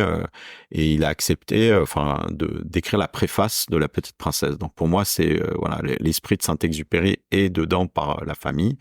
Lui, sa grand-mère était la sœur d'Antoine de Saint-Exupéry. Voilà, et vous retrouvez cette histoire et plein d'informations sur le livre sur le site révolutionbleu.fr. Il y a aussi les playlists du bouquin parce que ça parle de la musique sur l'unisson, mais il y a aussi de la musique là-dedans. Et puis vous trouverez toutes les interviews, les podcasts. Voilà. Bientôt votre podcast, on fera le podcast dans le podcast. Voilà, on a mis en abîme. Mais voilà, l'idée c'est, et puis petit à petit, il y aura d'autres ressources. Et peut-être qu'un jour, ça sera comme le site de la Révolution bleue que j'avais fait pour la Révolution des fourniques que j'avais fait pour Bernard Werber. Si des jeunes ou des moins jeunes veulent faire le site de la Révolution bleue, je les y invite, quoi. Donc voilà. Donc, mais moi, je pourrais pas tout faire. Et puis, c'est pas une bonne chose que ça soit l'auteur qui fasse les trucs. Moi, mon rôle, c'est de réfléchir à une histoire. Et puis, les gens, ils la matérialiseront d'une autre manière parce que le but de la Révolution bleue, c'est justement l'émergence, quoi. Et moi, l'intérêt d'écrire ce roman, c'était de me dire, il existe un pont entre aujourd'hui, tout le bordel qu'il y a, et un demain souhaitable. Donc c'est une démonstration mathématique en fait. Je reviens aux maths en fait, quoi. Sauf que je le fais par des mots et une histoire au lieu de. Donc c'est une preuve par l'histoire en fait. Et c'est marrant parce que je l'ai envoyé au plus grand mathématicien actuel français, à Cédric Villani, parce que il s'intéresse à l'écologie, mais je croyais pas une seconde qu'il allait le lire. En fait, il l'a lu, il a adoré, et on s'est vu là il y a quelques semaines. Et pour moi, ça a été incroyable de voir ce mathématicien qui avait lu tout décortiqué jusqu'aux dernières idées. Ça fait partie des rencontres incroyables de la vie. Et le serpent arrête pas de se mordre la queue. Donc voilà. Donc votre podcast, c'est la réalisation des rêves, hein, le thème central. Donc j'en ai réalisé un certain nombre, mais le grand rêve de la Révolution bleue reste toujours à réaliser. Donc et celui-là, en fait, il pourra se réaliser que si on y va tous ensemble. Hein. C'est pas moi qui peux le faire puisque une cellule peut pas décréter la multicellularité du reste. Il faut que chacun en l'accepte et qu'on a envie d'y aller. Est-ce que d'une certaine manière, la Révolution bleue constitue ton plus grand rêve? Ah bah, après, moi, j'ai d'autres questions que je me pose encore plus fondamentales sur la nature de l'univers. Tu vois, c'est-à-dire à partir du moment où on a fait que cette cellule, elle devienne pérenne et qu'elle prend conscience d'elle-même, et c'est quoi l'univers, quoi. Et moi, ça, c'est une question qui me fascine. Et on va dire, siècle bleu, c'était un peu la Terre vue de la Lune. Et Révolution bleue, c'est la Terre vue de l'Aniakea. J'en parle dans le bouquin. C'est le super amas de galaxies dans lequel on est, qui est une structure mais gigantesque dans lequel il y a 1 million de galaxies. Et c'est une toute petite partie de l'univers, mais ce qui est le super amas dans lequel on est. Là, quand vous regardez notre condition de là, en fait, nos petits problèmes de se dire, tiens, est-ce que je vais rajouter 1 million d'euros dans mes investissements pour pouvoir passer ce truc-là?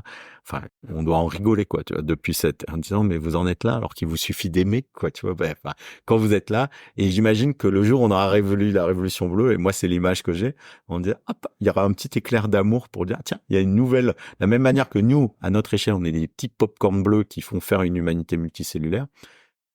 À l'échelle de l'univers, une planète qui réussit à passer ce cap, tu vois, d'une sorte d'hominisation réussie, responsable, la petite princisation du monde, il y aura un petit éclair d'amour, quoi. Et puis, ting, elle va pouvoir se connecter aux autres. Mais c'est quoi l'univers? Et moi, ça, c'est une question. Alors, pour le coup, je suis pas du tout astrophysicien, mais ça me passionne. Mais c'est bizarre, quoi. Et même, qu'est-ce que c'est la réalité? Il y a une question, d'ailleurs, qui revient souvent dans Révolution bleue, c'est pourquoi y a-t-il quelque chose plutôt que rien, quoi, qui était la grande question de la philosophie de Leibniz. Et cette question, ça va pas de soi. Je veux dire, pourquoi il y a des trucs, je veux dire, ils sortent d'où ces trucs? Et je me rappelle qu'une des dernières écrits de Stephen Hawking, il lui avait posé cette question, pourquoi y a-t-il quelque chose plutôt que rien? Et il sort une image peu avant de mourir, et il dit, en fait, si vous prenez une plage et que vous voyez un château de sable, il y a forcément un trou quelque part, quoi. Donc la matière, il y a un trou quelque part. Donc en fait, quand vous construisez l'univers, il y a un anti-univers et tout. Ok, c'est un peu facile comme réponse, mais moi j'ai ce genre de questions, quoi. Mais alors ces questions, elles sont importantes de se les poser parce que le jour où l'humanité réussit à faire cette transformation planétaire et à vivre en autonomie sur cette cellule, on va être pris d'un vertige de dingue. C'est-à-dire que si vous étiez ce petit prince debout sur sa petite planète, c'est flippant, la citation du petit prince. C'est-à-dire, waouh. C'est-à-dire, nous, aujourd'hui, on les voit pas, les étoiles, elles sont pas à notre échelle.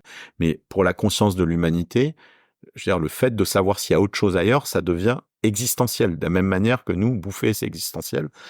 Et donc, le fait de se relier, et ça pourra se faire que très vite, il va se dire, je vais pas pouvoir y aller avec un vaisseau, quoi. Donc, parce que ça prend trop de temps, et puis en plus, il y a ces trucs sur les lois de la relativité que je vous expliquais.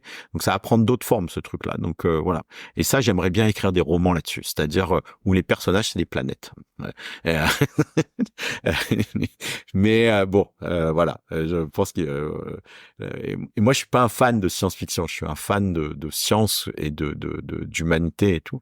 Mais la science-fiction, elle vise quand même à éclairer souvent des grandes questions, que ça soit Asimov. Je parle beaucoup d'Arthur C. Clarke dans La Petite Princesse. Il y a tout un lien avec lui, parce qu'un des personnages est caché dans sa maison. Et pour moi, c'est un des auteurs les plus fascinants, qui a eu des intuitions mais absolument dingues, quoi. Et voilà, mais j'ai plein d'autres rêves. Mais déjà là, il faut déjà que je finisse à écrire cette saga et puis que j'essaye de porter ces messages dans les entreprises, parce que moi, c'est ça qui m'intéresse. C'est pas juste d'écrire de romans, parce que ça, on va dire, de toute façon, c'est pas de ça dont je vis. C'est de voir comment on refait descendre ça dans les collectivités territoriales, dans les entreprises, et que ce concept puisse aider les gens à regarder le problème de l'écologie différemment. Si je comprends bien ce que tu nous disais tout à l'heure sur qu'est-ce que l'univers, ce serait que Gaïa puisse un moment participer à la conscientisation du fait qu'elle-même est une cellule d'un être encore plus grand. Exactement. Ah ouais, mais là c'est vertigineux, tu vois, parce que l'être plus grand c'est l'univers, quoi. Et, euh, et d'ailleurs, tu vois, Paul Garner, il dit le seul moyen en fait de de répondre à cette question, c'est de sortir de l'univers, donc de mourir.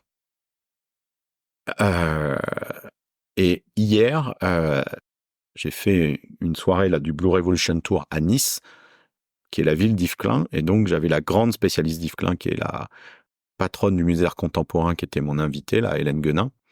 Et on parlait en fait de la dernière phrase d'Yves Klein avant de mourir, qui est d'ailleurs dans La Petite Princesse, où il dit qu'en gros, il va quitter le monde pour aller vers le plus grand atelier et que là, il pourra avoir un truc pour pouvoir faire des structures gigantesques et immatérielles. Et en fait, Paul Garner, il est animé par la même chose. Et pour moi, cette question de l'envers du monde qui revient au trou que Stephen Hawking disait là, euh, en fait, c'est la question du tome 2. C'est quoi l'envers du monde? Je sais pas vous, mais moi, ça me donne quand même un peu le vertige, tout ça. Et en vrai, j'ai l'impression qu'il y a l'être humain pour apporter un peu de bonheur dans sa vie quand même, parce que si on n'arrête pas de se poser ces questions, je pense qu'on devient fou très vite. Il y a quand même un peu de bonheur dans la vie, et c'est apporté notamment par l'art, par le chant, par la musique, par la communion ensemble. Et moi, j'avais une question toute simple pour essayer peut-être un peu de... Ah oui, non, mais moi, je suis ancré aussi, mais il y a du vertige, mais Mais c'est il y a du intéressant. bonheur de l'élévation, quoi. Tout à Mais fait. après, on se dit, merde, mais par contre, ça change rien du tout à tout le bordel qu'on a aujourd'hui. Mais si tout le monde se posait ces questions-là, en fait, vos problèmes du quotidien, ils deviennent complètement, je veux dire, même vous alimenter, ça devient secondaire, hein, quoi. Oui, c'est clair. Mais du coup, ma question, elle est toute simple. C'est qu'est-ce que tu ressens, toi, quand t'es... Enfin, je sais que t'aimes bien l'électro. Par exemple, quand t'es à un concert d'électro et qu'il y a la musique et qu'il y a la foule, qu'est-ce que tu ressens, toi? Exactement l'unisson. En fait, cette question-là, c'est-à-dire de une foule qui fait un. Euh, donc moi, je me connecte avec l'énergie de la musique donc cette question de l'unisson par l'électro. Alors c'est pas la seule musique, hein. Moi, je suis allé à des concerts de rap là, avec mes enfants où il y avait le même unisson. Donc toutes les musiques peuvent amener à ça.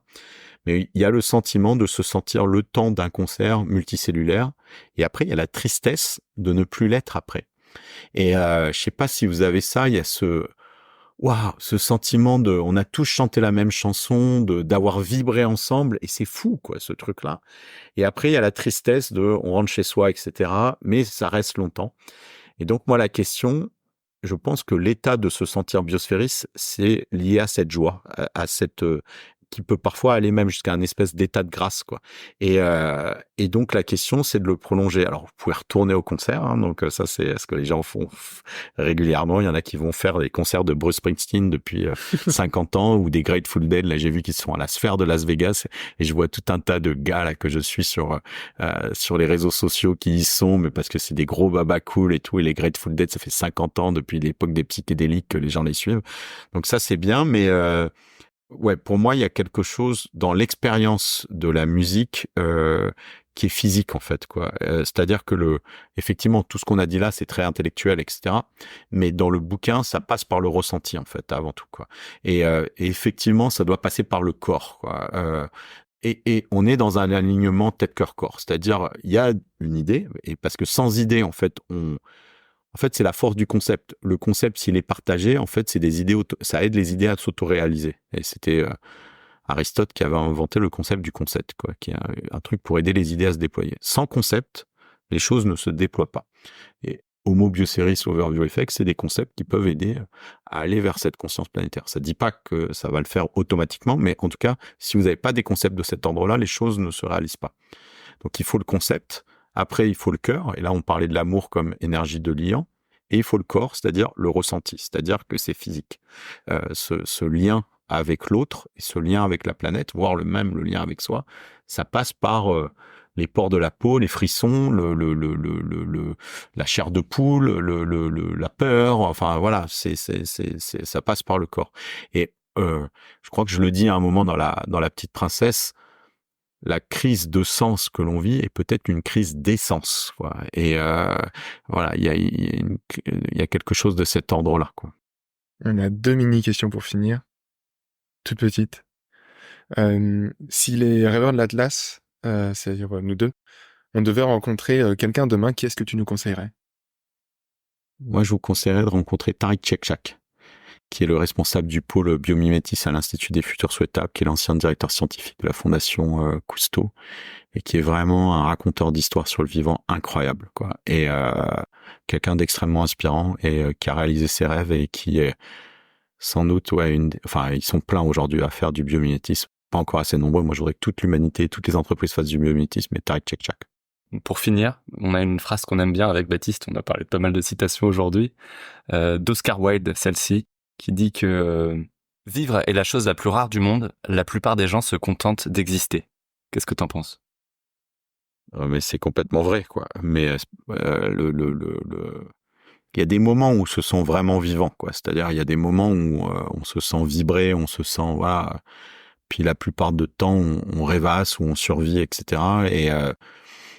Et effectivement, je souhaite à tout le monde d'être dans ces états où on se sent vraiment vivant et participer au monde. Et ça passe par la présence à l'instant, quoi. Et c'est vrai qu'on est tout le temps dans nos pensées, dans le futur, dans le passé. Alors moi, je m'y inclus à 2000%, parce que même moi, je suis dans un autre univers qui est l'univers de mes livres. Donc, je suis même pas là, quoi. Donc, et c'est triste parce que parfois j'ai l'impression d'exister et de pas vivre, quoi. Mais comme à un moment ça a un impact sur le monde réel, c'est-à-dire sur les gens qui vivent, et ça les aide, je fais ce pas de côté. Mais c'est dur, quoi, parfois de faire ce pas de côté, parce que ça serait plus simple mais je sens que c'est là mon rôle. Et peut-être que c'est vivre que d'écrire, je sais pas, mais il y a un petit côté où on se soustrait au monde. Merci Jean-Pierre. Merci pour cette belle rencontre et ce grand voyage qu'on a fait. Et voilà, c'est ainsi que notre échange s'achève. On espère que vous avez pris autant de plaisir à l'écouter que nous à l'enregistrer. On sera ravis de lire vos retours ou questions sur l'adresse rêveur.atlas@gmail.com. Si cet épisode vous a plu, vous pouvez bien sûr le partager et poursuivre la réflexion. N'oubliez pas de vous abonner au podcast des Rêveurs de l'Atlas et à nous suivre sur Instagram. Et surtout, merci. Merci infiniment pour votre écoute.